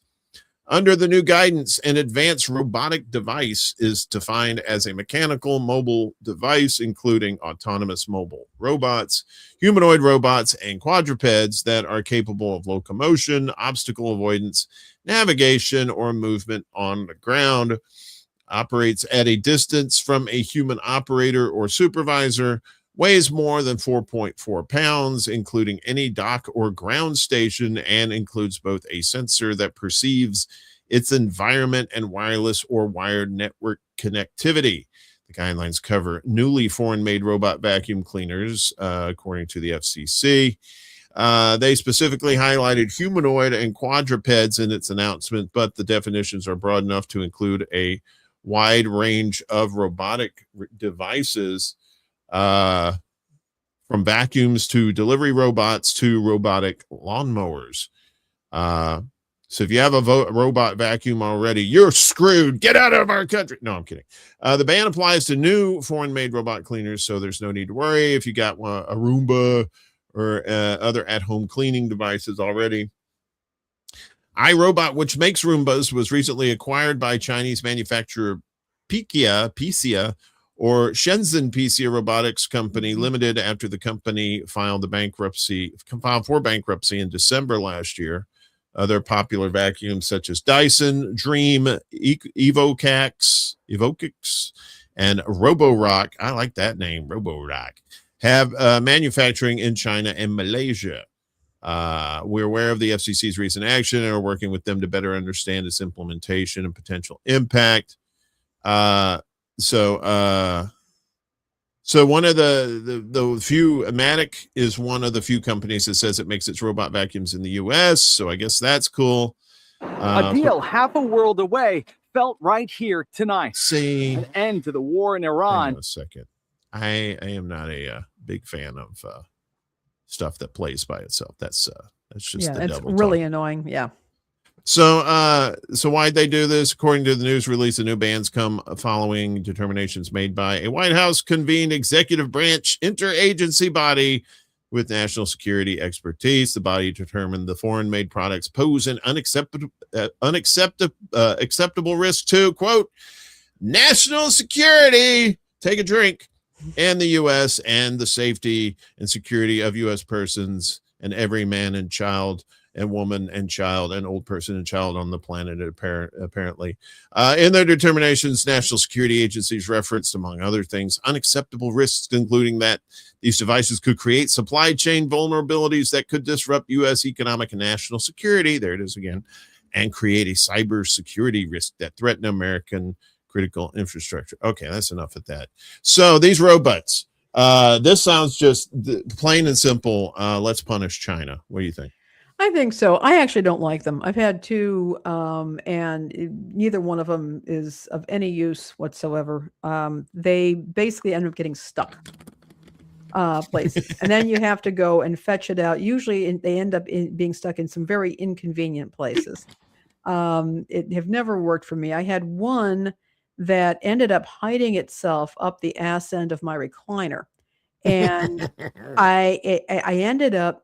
I couldn't find it anywhere. I'd heard it somewhere, basically kind of beeping at one point during the night. The next day I woke up, nowhere to be found. It took me a couple months to find it. And it was actually had climbed up into the back end of my recliner. And I finally like, okay, it can't have gone. Yeah, I was looking everywhere in my place. And I finally just started going underneath all, and I was looking underneath the stuff, underneath my furniture. It wasn't there. It had actually gone into the recliner. It was an old recliner, and it had a fabric there, and it had actually gone up into the recliner. Yeah. That's and awesome. So I just said, forget this. I'm done. I know, right? It's the old where'd I put my car keys kind of thing. And it's like they end up in the weirdest places. You're like, how the hell does keys get over there? So now you're like, how's my robot get up over there? Yeah, those things are kind of stupid anyway. Yeah, you put more work into to moving those things. Like, okay, getting them, you might as well just vacuum the stuff yourself, you know? Yeah, I you mean, might as come well on. just do it. It's like it's pretty easy. And and as for the whole thing with China and all that, yeah, it's amusing to me that people wanted us to get lower prices, cheaper goods, and to consume, and now we're reaping that. We're reaping the fruits of that. Yeah, yeah, that's funny how that works out like that. Yeah. So flock cameras, you know, I watched James Lee's videos about these flock cameras and the Aspen cameras too, how some communities are getting rid of flock cameras, but they're going to these Aspen cameras. So it's like out of the frying pan into the fire. But also these flock cameras are being used for nefarious things like, you know, tracking exes. Yeah. It's like, oh, didn't see that coming. What, the human element? You get the cameras that can see everywhere. No, that you never see that. A Texas deputy searched 83,000 flock cameras to track down a woman who had an abortion. It was 2026, y'all. We're in 2026, just to remind you. So May 9th last year, a deputy with the Johnson County Sheriff's Office in Texas queried Flock Safety's nationwide license plate reader network. The reason entered into the search log, according to documents obtained by 404 Media, had an abortion, search for female. That's all in quotes. That single query swept across 83,000 cameras in over 6,800 law enforcement networks, including cameras in Washington and Illinois, states where abortion is legal and protected. A small county Texas deputy hunting for a woman suspected of self-administering an abortion had just searched a surveillance apparatus stretching from Spokane to Springfield. No warrant was required for the search. How a data potluck built a national dragnet. Think of flock system like a potluck. Bring your cameras to the table and you eat from everyone else's plate. Over 75% of the 5,000 plus law enforcement departments using Flock share their data into the national pool, according to NBC News. That sharing grants access to National Lookup, a tool letting any participating agency search all shared networks at once. San Jose has a Flock problem that illustrates how communities are pushing back against this expansive network. Here's what that means in practice. Flock cameras capture your plate, timestamp, location, and direction of travel, all stored in a central cloud. Agencies trade their data for a broader search access, and warrants are typically not required. A Texas deputy can query cameras in your state without your state's knowledge. Search justifications are free text fields, often just investigation, in quotes. This one was unusually candid. ACLU of Massachusetts records show over 450,000 searches hit Flock's national database in a single 30-day period. In spring of 2025, the Electronic Frontier Foundation has called National Lookup a repurposing of infrastructure sold for stolen car recovery, now aimed at people seeking reproductive care. Yeah. After 404 Media broke the story, Sheriff Adam King and Flock Safety insisted this was a welfare check, wink, wink, wink, for a missing person. Flock called the reporting false and clickbait. Documents and court records obtained by EFF, that's, tell a different story. Deputies discuss potential criminal charges with prosecutors, and the investigating officer's own affidavit contradicts key claims officials used to justify the welfare framing. Kate Bertash of the Digital Defense Fund told 404 Media that anti-abortion activists have long secretly tracking users' recording plates at clinics, and large ALPR databases now make it easier to cross-reference and track those vehicles over time and across state lines. Living in a so-called safe state offers little protection when the surveillance grid has no state lines. Representative Sylvia Garcia and Raja Krishnamurthy sent a letter to Flock CEO Garrett Langley in August 2025 demanding answers on warrant requirements and data safeguards. No comprehensive federal law governs any of it.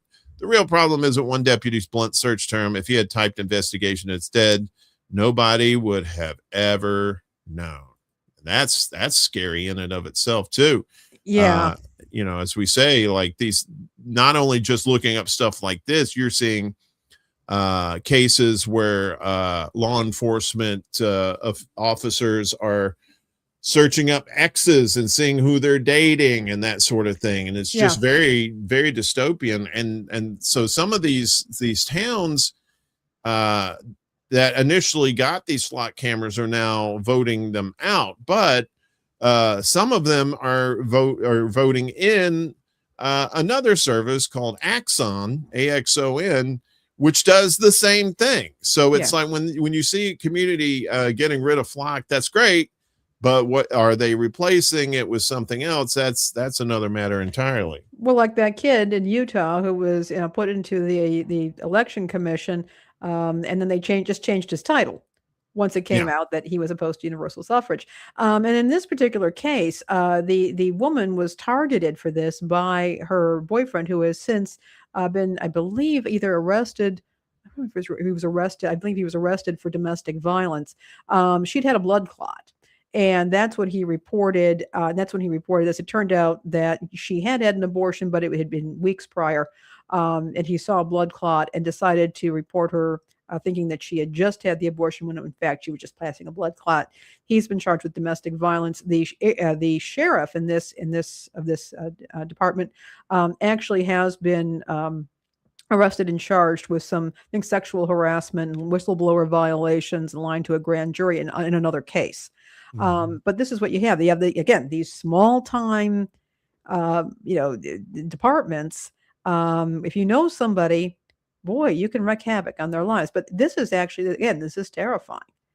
She's trying to get reproductive care, and some, Barney Fife, who doesn't like abortion, can go after her, and at the very least, make her life very, very difficult while the gears of justice and the courts work this out.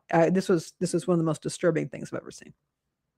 Yeah, and a lot of these cops too don't have a good reputation when it comes to violence and domestic violence, that sort of thing. Already, now you're giving them a tool to stalk their exes even more than with the means that they have already at their disposal. It's that's why we need to see real changes in these police departments across the country, that are, instead of like buying all this military equipment for protests, having these armored chests and tanks and stuff like that. Safety, yes, that's all well and good, but maybe not hire psychopaths, and definitely don't give the psychopaths access to the flock cameras.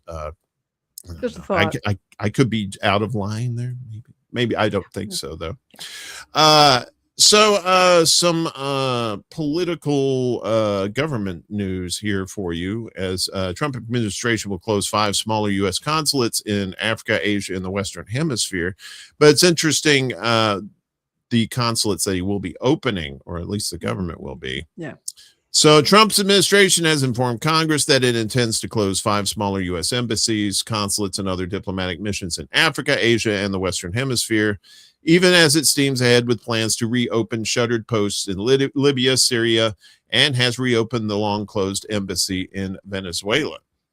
In separate notices sent last week to lawmakers, the State Department said it would close the U.S. embassy in the Caribbean island of Grenada, the consulates in Nagoya, Japan, and Medan, Indonesia, the American presence post in Winnipeg, Canada, and an embassy branch in Douala, Cameroon.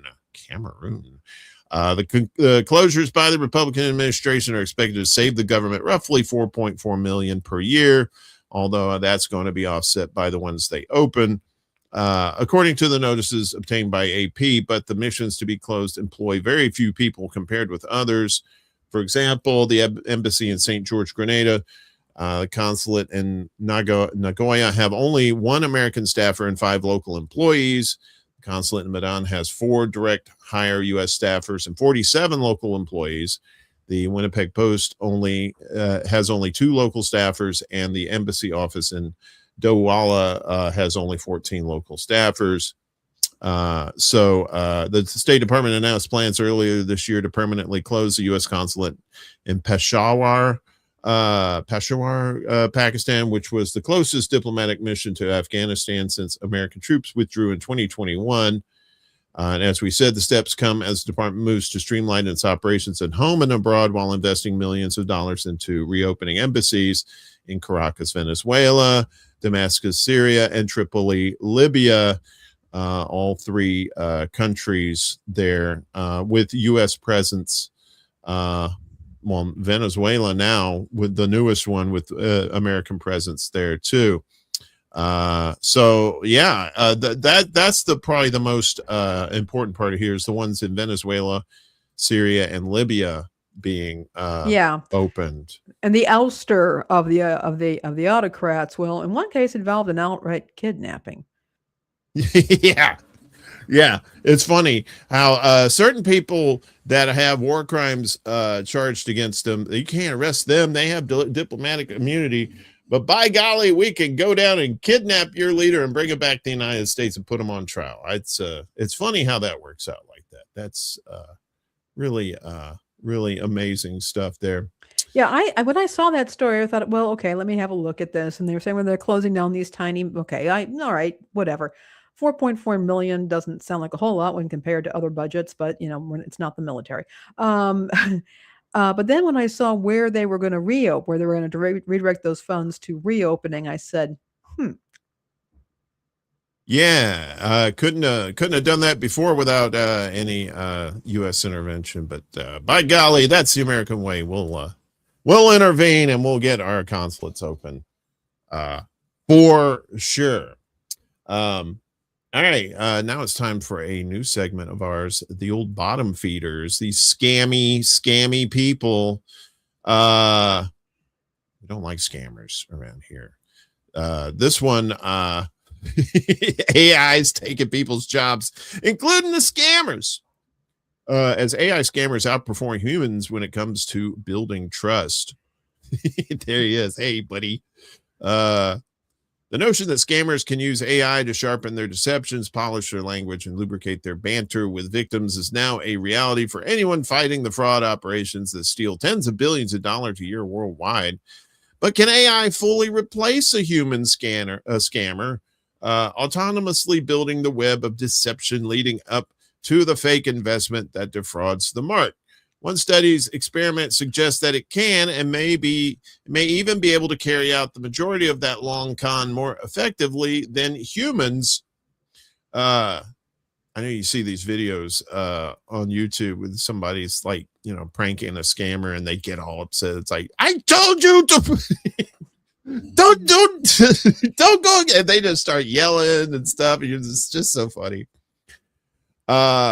Researchers from 4 universities, Amrita Vishwa Vidyapeetham in India, Foscari University of Venice, the University of Melbourne, and Ben Gurion University of the Negev, carried out a broad study on the use and potential of generative AI chatbots in the growing scam industry, centered around a form of fraud known as pig butchering. Ah, yes. Text-based romance scams that eventually shift to fake crypto investments that steal as much as 6-figure sums from victims. In their study, the researchers pitted AI chatbots directly against humans in a simulation of the scamming process, or more specifically, the long trust-building conversations that eventually lead up to soliciting a fake investment from the scam's target. They found that the relationship establishing stages of the scam, the stage that in real-world scams typically represents the longest part of the interactions with the victim, often stretching to months, an AI chatbot performed remarkably effectively, successfully impersonating a human and by some measures outperforming the real human scammers in their experiment. After a week of talking to 22 test subjects who were recruited to unwittingly serve as victims, the chatbots and human scammers were assigned to ask the victim to either download an app or play an online game as a proxy for their willingness to fulfill the scammer's request. Nearly half of the test subjects fulfilled that request for the AI chatbot, while fewer than 1 in 5 That's fewer than 20% there, took the bait when talking to a human. The subjects also graded their level of trust with each person they were texting with and gave significantly higher scores to the AI bot. That suggests, the researchers argue, that AI chatbots could soon take over much of the scam process as fully independent fraud agents, even replacing the staffers, often forced labor human trafficking victims working in scam operations primarily across Southeast Asia. To avoid triggering the safeguards built into large language models to detect scamming, a human scammer would take over the conversation in just the final stage of the process to direct the victim toward a fake investment app or website. By having the full first stage of the scam performed automatically with LLMs at scale, you bring the victim up to this point where they have a very high level of trust. Then by transitioning it over to the human scammer at the end, this completely bypasses any vendor safeguards, says Yisrael Mirsky, a computer science professor at Ben Gurion University of the Negev, focused on AI security, who led the research.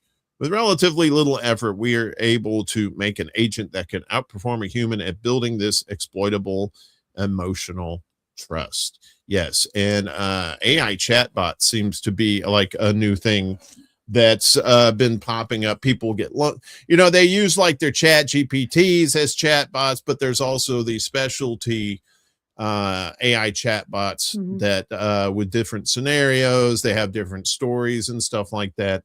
And I could see that. I could see AI chatbots, especially people who tend to be very lonely. Yep.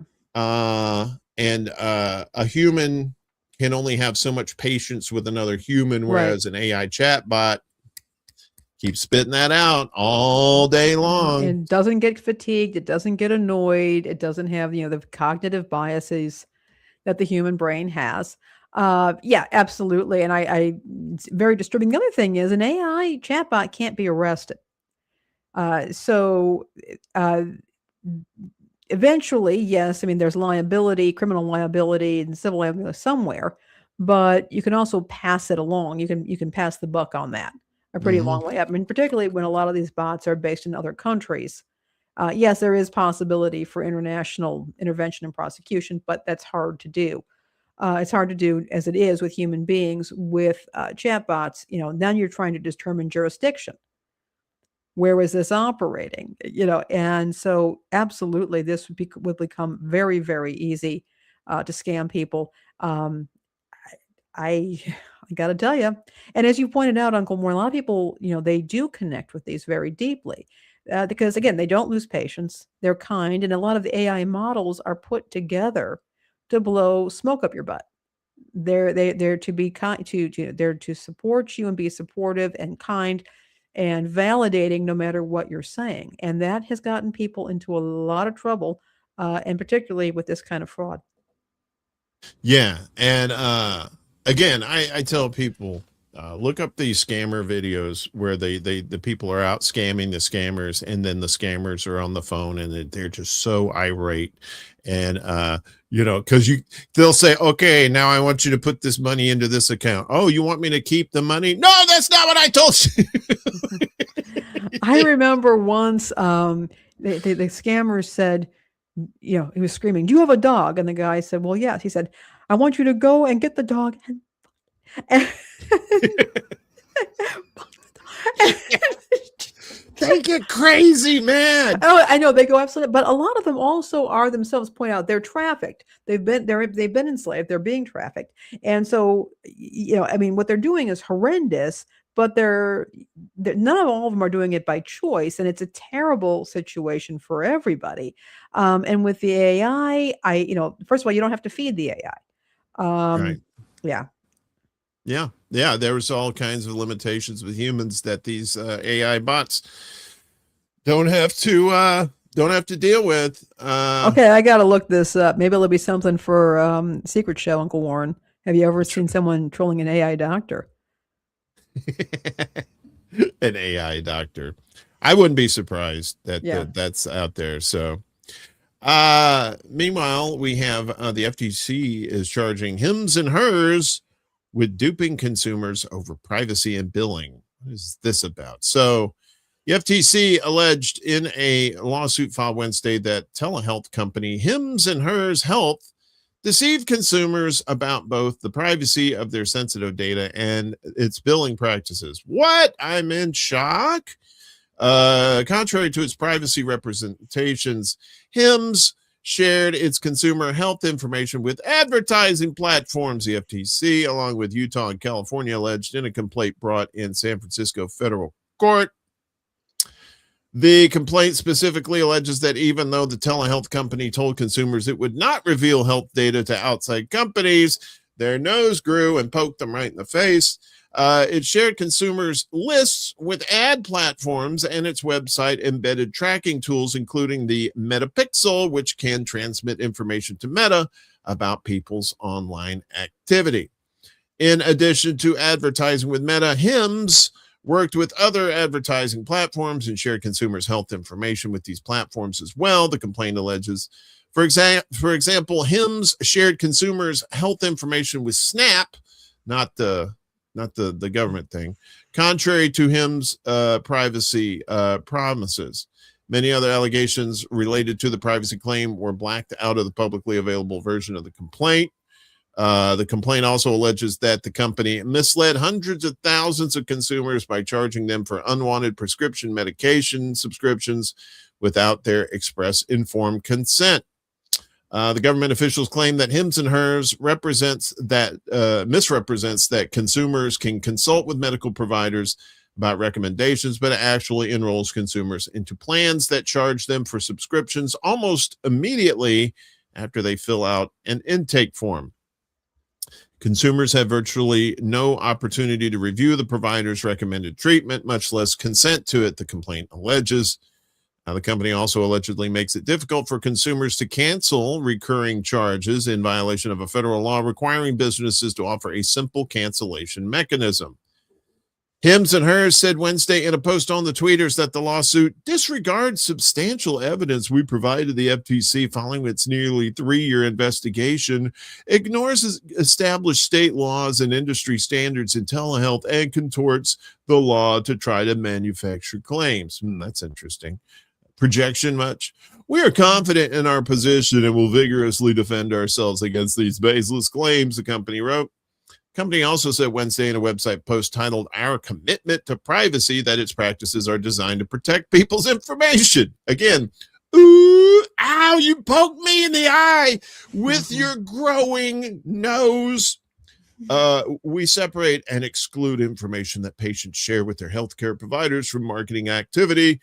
Configured technologies to prevent the transmission of protected health information, and use measures such as abstraction and hashing to reduce identifiable information, among other protective actions. The company blurted out some bullshit. This in another line of companies selling your data, selling information that you did not want, or just giving it away in some things and trading it. I never heard of Hims and Hers, and now that I know, I'm going to avoid them like the plague. They advertise quite a bit. I mean, it's one of these telehealth companies, and hey there, doesn't exist. Came here for the Warren, stayed for the Satan. They always do. Maybe Satan will co-host one day. It'll be fun. It's disheartening. Hims and Hers, they do a lot of advertising on podcasts. So if you don't, I listen to podcasts, so I mean that may be part of it, but it's just disheartening. I mean, they market themselves as, hey, you don't have to go to the doctor's office. You can do this privately and discreetly. You don't have nurses and knowing what's going on. They don't have people in the waiting room seeing you go in there. But then they just turn around and your privacy is violated in other ways. Yep. That's why you gotta be careful. Check out these. Don't assume that they're safe in this day and age. Obviously, if you can check them out and check out reviews and stuff like that too. See what other people are saying about them as well.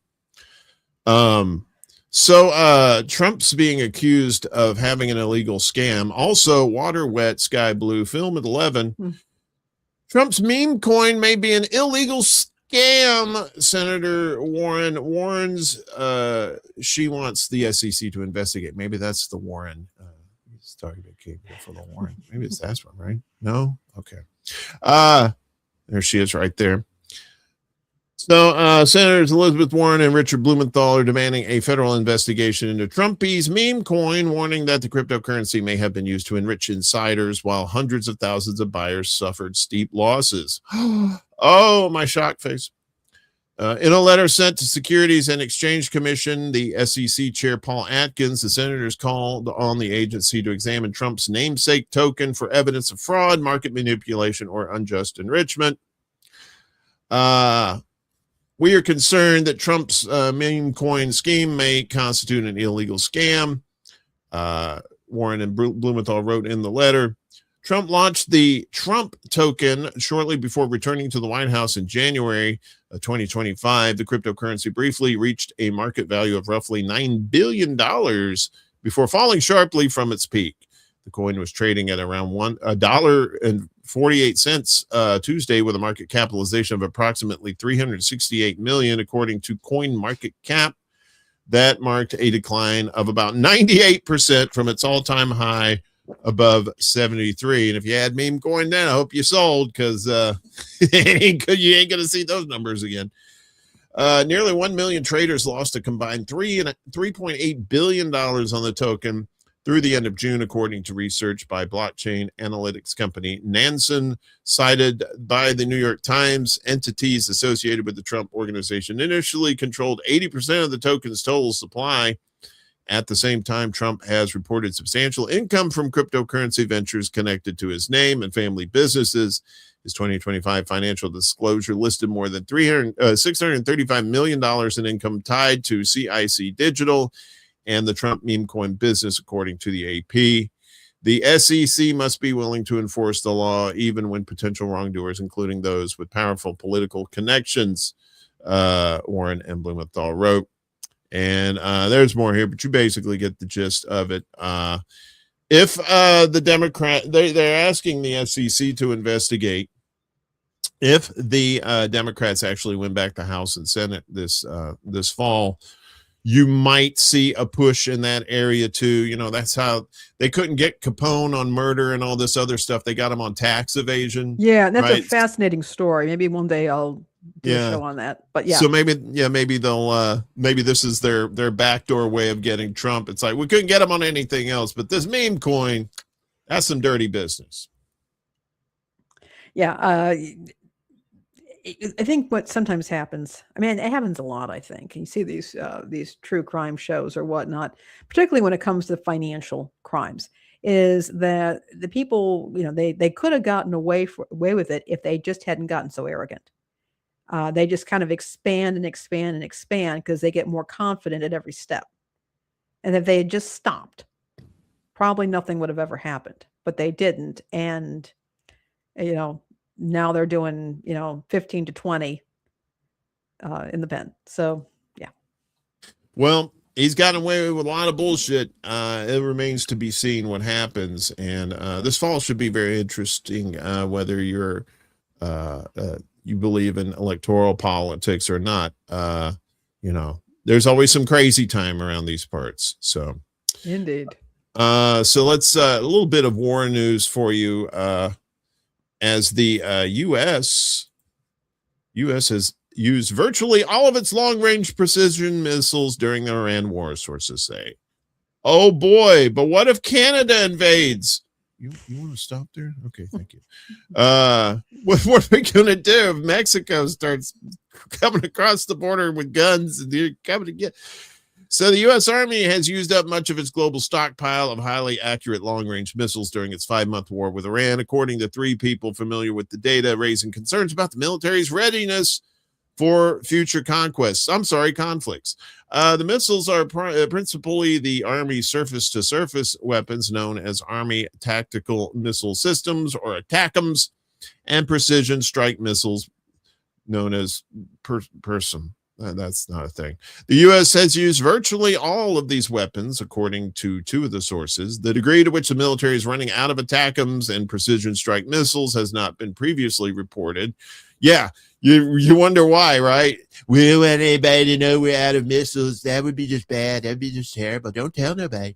The long-range munitions, which cost more than $1 million each, $1 million, are an important part of the military's arsenal, allowing accurate strikes from a safe distance. U.S.-supplied ATACMS have played a key role in the war in Ukraine, allowing Ukrainian forces to attack targets inside Russia. The PRSM is a newer, more advanced generation that will replace the ATACMS, which have a shorter range. The dramatic rundown in precision long-range missiles means Trumpy may have to rely more on riskier piloted bombing missions if he relaunches large-scale attacks on Iran. The sources declined to say how many of each munition the U.S. had left. Trump launched the war jointly with Israel in February, predicting that the conflict would last a short time. And guess what? Magic 8 Ball was wrong on that one. And for those who are like, well, all these military contractors, they can just build a whole bunch at once. No. On average, I don't have the numbers in front of me, but on average, they can probably make less than 100 a year, because these things are, these are very complex munitions. Right. It ain't like, you're going down to the fireworks store and go getting some bottle rockets and line them up. These are rockets. These are things. If you want to attack them, you've got to get a real attack them. They're very sophisticated. A lot of them have like multiple warheads. A lot of them have guidance systems and stuff like that. And you can't just like churn them out like you're, buying a sofa at IKEA. I think that Trumpy has surrounded himself with some of the most incompetent people on the planet. You want to look at your inventory before you go off half-cocked. Well, that was the thing. He didn't think that was the arrogance of Trump, is like, he thinks everything's going to be over like super quickly just because he said so, right? He said he was going to end the Russia-Ukraine war in 24 hours. It's still going on. He said this thing in Iran wasn't going to last very long. It's been March, April, May, June, over 5 months. And it's like, you haven't even hurt them. Yes, there are people that have been murdered and killed. Yes, that's been happening, but the structure, the internal military structure of Iran is solid, because Iran is still Iraning. I mean, it's still functioning. They've been preparing for 50 years for this shit. Of course, they've been waiting for an idiot like Trump to come along and use up all their weapons. And now we're sitting ducks. Yeah, Canadians, come on, take over our country. I want that free healthcare. Well, they have it in Mexico too. Isn't that funny? Mexico, Canada, free healthcare. United States, no dice. So let's dip our toes in the press pool. This is more or less basically a recurring theme, or a recurring story that we've been covering, but I figured I'd stick it in here as now Trump Media's new paid data service goes live, giving clients faster access to Trump's posts. Wow. Okay. You want to spend your money foolishly quicker? There it is. Here it is. So Trump Media and Technology Groups launched its new paid data service on August 1st, providing faster access to to Truth Social posts from Trump and other top accounts on the platform. The new API is designed to give firms a direct, licensed, real-time feed of the platform's most market-moving truths. The launch comes after Adam Schiff and Elizabeth Warren took aim at the news service, urging the SEC to investigate whether the company is violating the law. And basically, we've already told you about what this is. It's just basically they're charging $100,000, thousands of dollars, $100,000 a month. Yeah, a month for access to Trump's bullshit, when you could just wait like maybe 24 hours and then you could get Trump's bullshit on Truth Social. It's, to me, it's very close, if not insider trading. And these are, financial services and whatnot. And we know that, unfortunately, because he is the president of the United States, one of his messages, one of his posts can affect markets and business. And so they're basically saying, yeah, if you're among the privileged and you can afford this, we will give you access to the president's statements before they go public. Yeah. And anybody who's paying $100,000 a month for that service, I know, I think it's a club and we're not in it. I think Doesn't Exist said it earlier. It's like, if you're that stupid, you deserve to get ripped off or something like that. Yeah. Yeah, stupid should hurt real bad. That's what he said. Yeah. That's how you learn to not be stupid. But well, yeah. And I guess you only really get this service that actually means anything for another 2 years, unless, of course, he gets impeached and convicted and booted out of office. Then you're kind of SOL, which for the common person, that means, of course, shit out of luck.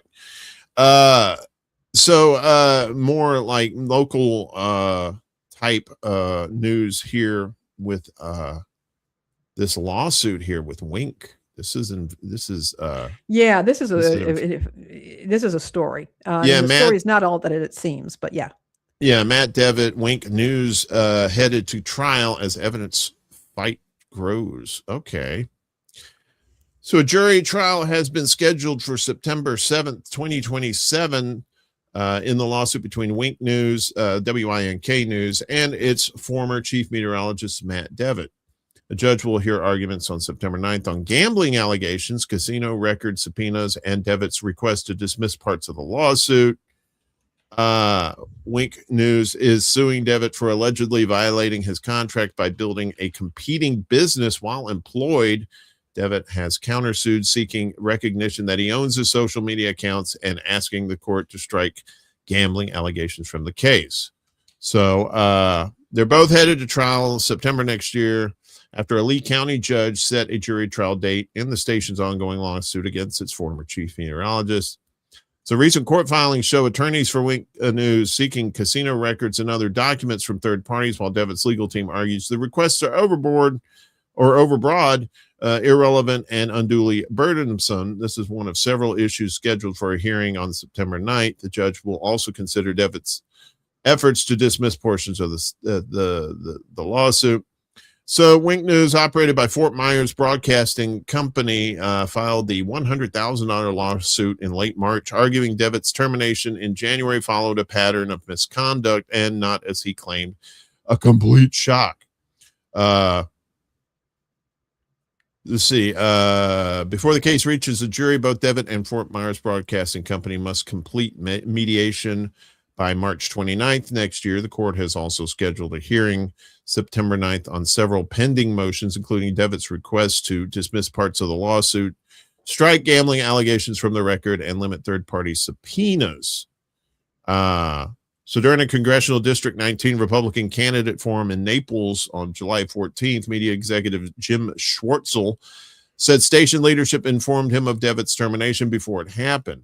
In regards to Matt Devitt, there is a lawsuit. They will probably ask me to be deposed, but I don't have anything. I never sat in his meetings. Was I aware that they were going to terminate him? Yes, they told me, Schwartzel told the audience, noting Devitt's high-profile personality.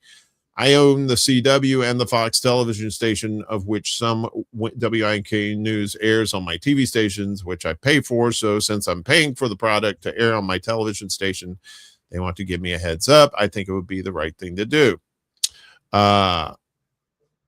See if the candidate forum wasn't the first time Schwartzel faced questions over Devitt's termination. I'm trying to find here. Do you know what the actual so what actually went on in this case? Yeah, and this I think has been updated a little bit. But what happened is this: Matt Devitt's been the meteorologist at this station for 10 years. This is in Southwest Florida, an area that's had a lot of weather disasters. The people there in that area trust him. And what I've been following, and I was cued into it on social media by watching people just being very upset about this entire situation, because at a time when weather is going crazy, you want local journalism, good weather journalism is critical. And you need trust. We've been talking about that earlier. You need trust in these people. So according to, what David is saying is that he was, everything seemed to be fine with his job. And then they fired him. And they came up with a list of reasons, which I don't know if they're true or not, whether he is gambling on duty or any of that sort of thing was actually happening. But they decided to sue him because he continued his own social media accounts, which he had when he was working for Wink. These were his own social media accounts, which in my opinion count as marketing for his employer, and it was free. And they've been actively trying to enforce a so-called non-compete when the guy is just continuing the same social media work that he was doing before. And for example, he was also doing non-compensated work while working for Wink, going into various places at schools and community organizations and lecturing on the weather. A lot of weather people do that. That's a very common thing. And now they're trying to restrict him in that. They're retaliating by, talking about his various sins as an individual. Okay. And now it's gotten political because one of the owners of the station who's a political candidate, has come out and said, yes, he knew about it. The other thing that happened is back in January, Newt Gingrich, of all people, got on X and said, where is he? He's great. I love him. Where is he? And now, and that blew up. And so this is just getting messier and messier. So we've got defamation. We've got contract disputes, the termination, and I mean it's a messy story. But for me, what it comes back to is this is not good for journalism in a number of ways, because the people trusted this guy. And let's say he did have a gambling problem. Okay, if I have a trusted individual in my community who is doing good work, people trust him, which is absolutely critical in local journalism, I might try and take steps like staging an intervention. There are things that I might want to be doing to try and keep him there. And this has blown up into a very expensive case that's looking very bad for the station. It's now drawn in various politicians. You can go follow it on X. It's really something else. And the community doesn't have the meteorologist it has trusted for over a decade. Now, if he was gambling on one of these prediction market platforms about the weather, saying, yeah, of course there's going to be a hurricane, and he knows a hurricane's coming. I could see that, but I don't think that's what was happening. No, he was going to a casino, supposedly going to a casino. Before the evening, in the evenings before going later on at night. And again, I mean, the rights or wrongs of that, I'm not going to get into, but it is disturbing to watch this kind of pattern, because when the community loses a good journalist, and I believe he, it sounds like he is, from listening to the way that people talk about him, not just Newt Gingrich, who, I didn't know he was still alive either, Yipper. But that's not good for a community. And if there was something else going on here, that's a problem. Also, the fact that they're trying to prevent him from using his own social media accounts, which he had before, and they were happy to allow him to use that and to promote the station, but now they don't want him to have it. There have been other people on that network who have social media accounts, and they don't have any problem with that individual.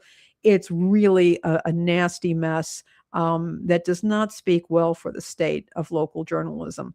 And at the very least, if you're going to have a social media, if you have a journalistic enterprise and people have their own accounts, that needs to be very carefully defined in contracts. But I think that there's something else going on here. And it is Florida too, so of course it's always messed up. Speaking of messed up, time for the clownfish school.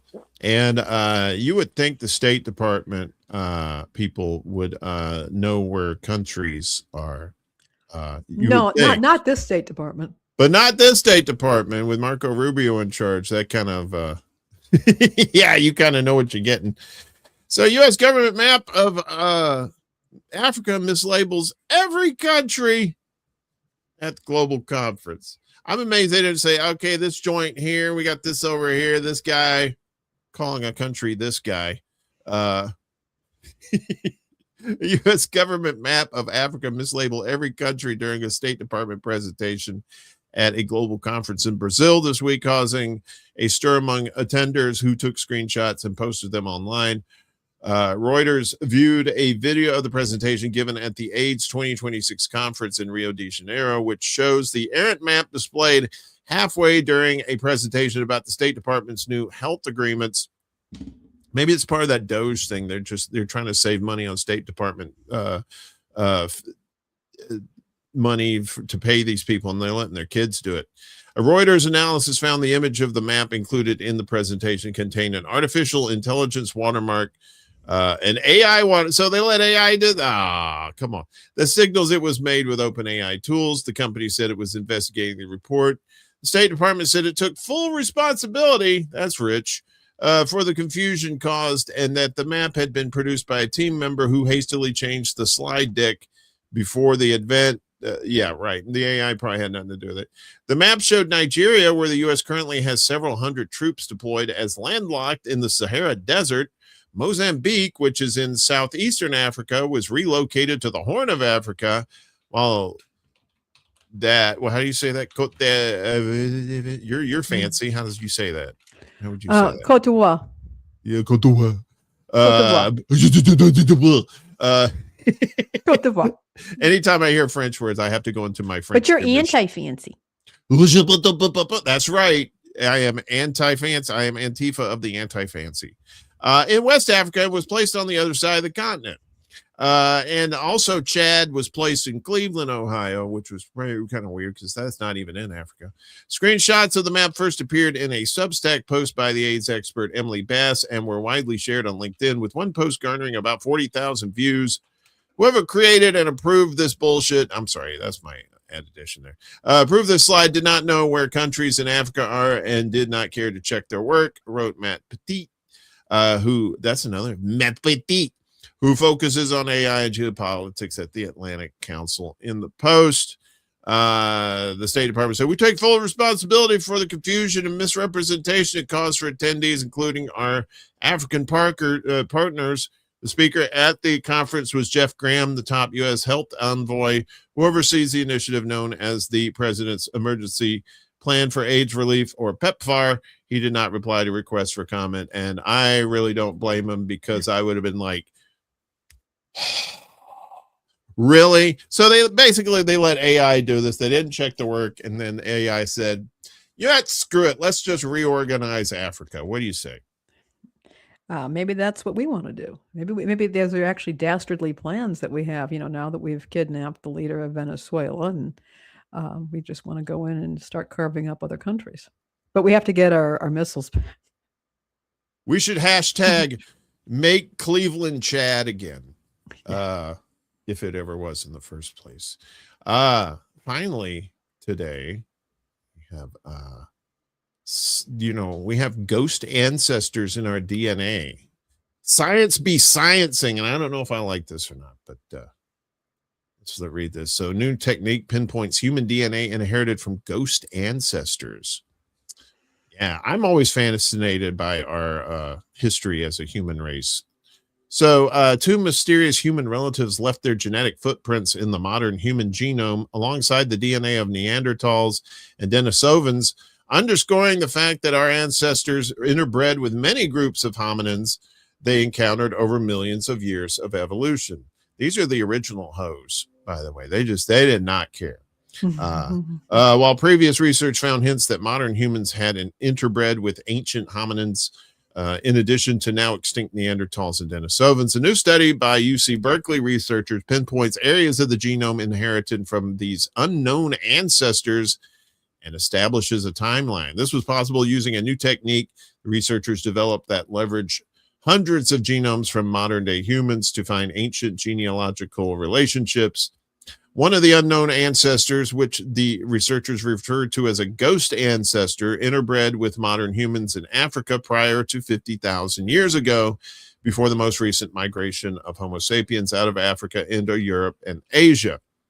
These genes comprise around 1% of the genomes of modern humans, comparable to the amount of Neanderthal DNA in the human genome. And just so you know, Neanderthals were out of the European area. They didn't come out of Africa.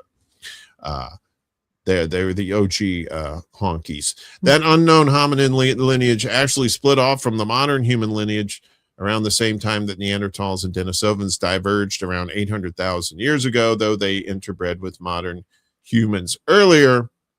The other mysterious ancestor, what the researchers call a super archaic ancestor, yikes, was a hominin descended from a 1.8 million year old lineage that interbred with Denisovans in Eurasia, likely more than 200,000 years ago. Denisovans later shared some of the super archaic DNA with modern humans through interbreeding with Homo sapiens.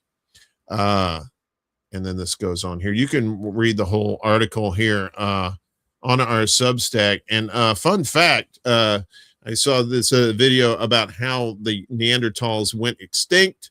Basically, humans just literally fucked them out of existence.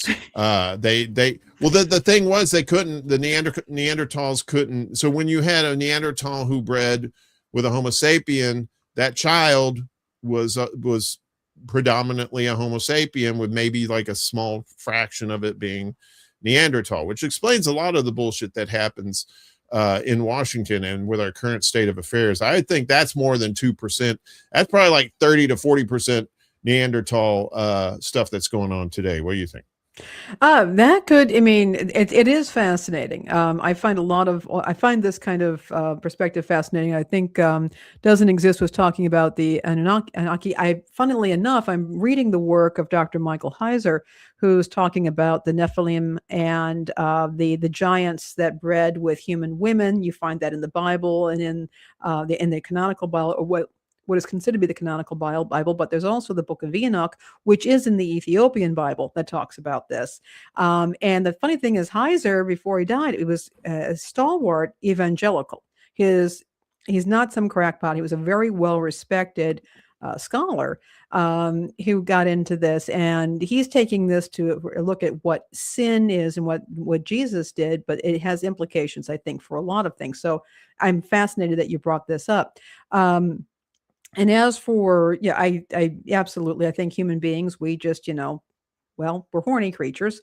And we are always interested in sex. Women don't have heat. We don't go into heat. We're always into it. So that doesn't surprise me that this all happened. I also, for what it's worth, and maybe Mundus Ultra, was that your show about? Yeah. Would love to maybe get Marcus on or some other folks on to talk about this sort of thing, because I believe that we've had other civilizations. I think that the history of what we now call humanity is a lot older than what I think we want to think. And I think technology has, we've lost technologies and we've brought them back, lost them and brought them back. There's ebbs and flows that I think we do see in mythology, but that some of this DNA may be giving us some clues as to where that mythology came from.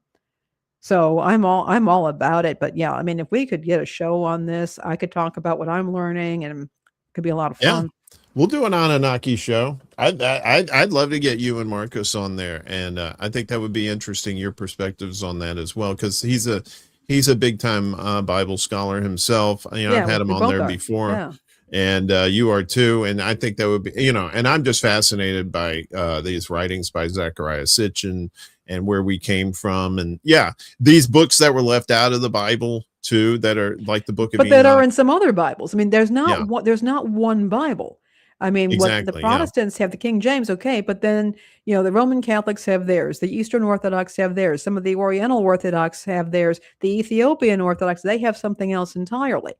And they've got different stories. And it's getting really fascinating. I think it'd be fun to do some shows on that.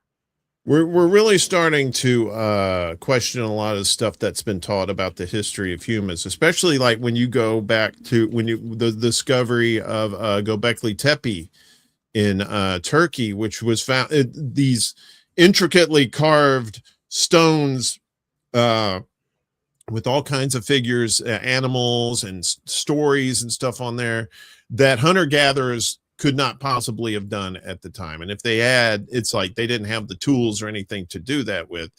It goes back to like 15 to 17,000 years in our past. It's yeah, we'll definitely do. I've been meaning to bring that show back at least maybe like once a month. So that'll be the first thing we talk about. I would love that. It's you know, and that show, it's like, you know, we're not scientists or anything. It's just a fun discussion of it. So if you have a difference of opinion, that's fine. Tell us in the chats. Yeah. So and I'm probably mostly Neanderthal if we're, you know, I don't bathe my regularly. DNA testing came back that, I mean, it's a very small amount, but then I had a higher than normal, or not higher than average percentage of Neanderthal DNA. That was done a while back, though. I should probably go ahead and check it again to see if they have more data that could provide more information on that. I just wish I was a little more hairy, because anyway, that's a thing for another day.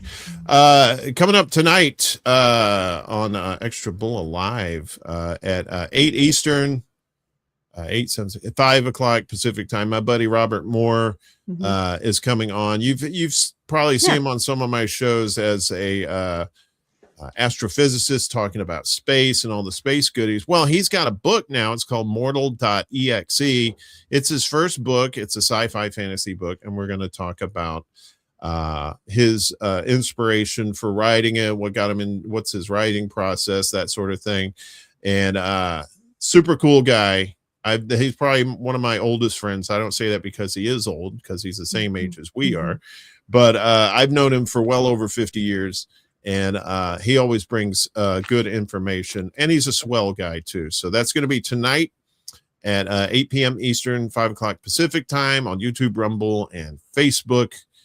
And yeah, should be a good time had by all. Of course, I'll be back Friday morning as well for Morning Extra, and Saturday night for the Secret Show. As usual, Lainie, any final thoughts? Anything you want to get off your chest before we get out of here?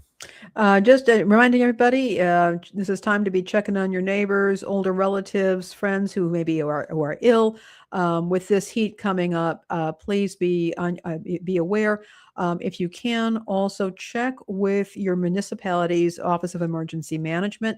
They will often have on their website information about cooling centers and other services. If you know what is going on in your locale, you're better able to help others. Right on, right on. Thanks everybody in the chats and those watching this in the future. We appreciate your support. We have our donation links down below for our mutual aid. Also, if you want to like, share, and subscribe to this channel, we're up to 106 subscribers. We can always use more. The more the merrier.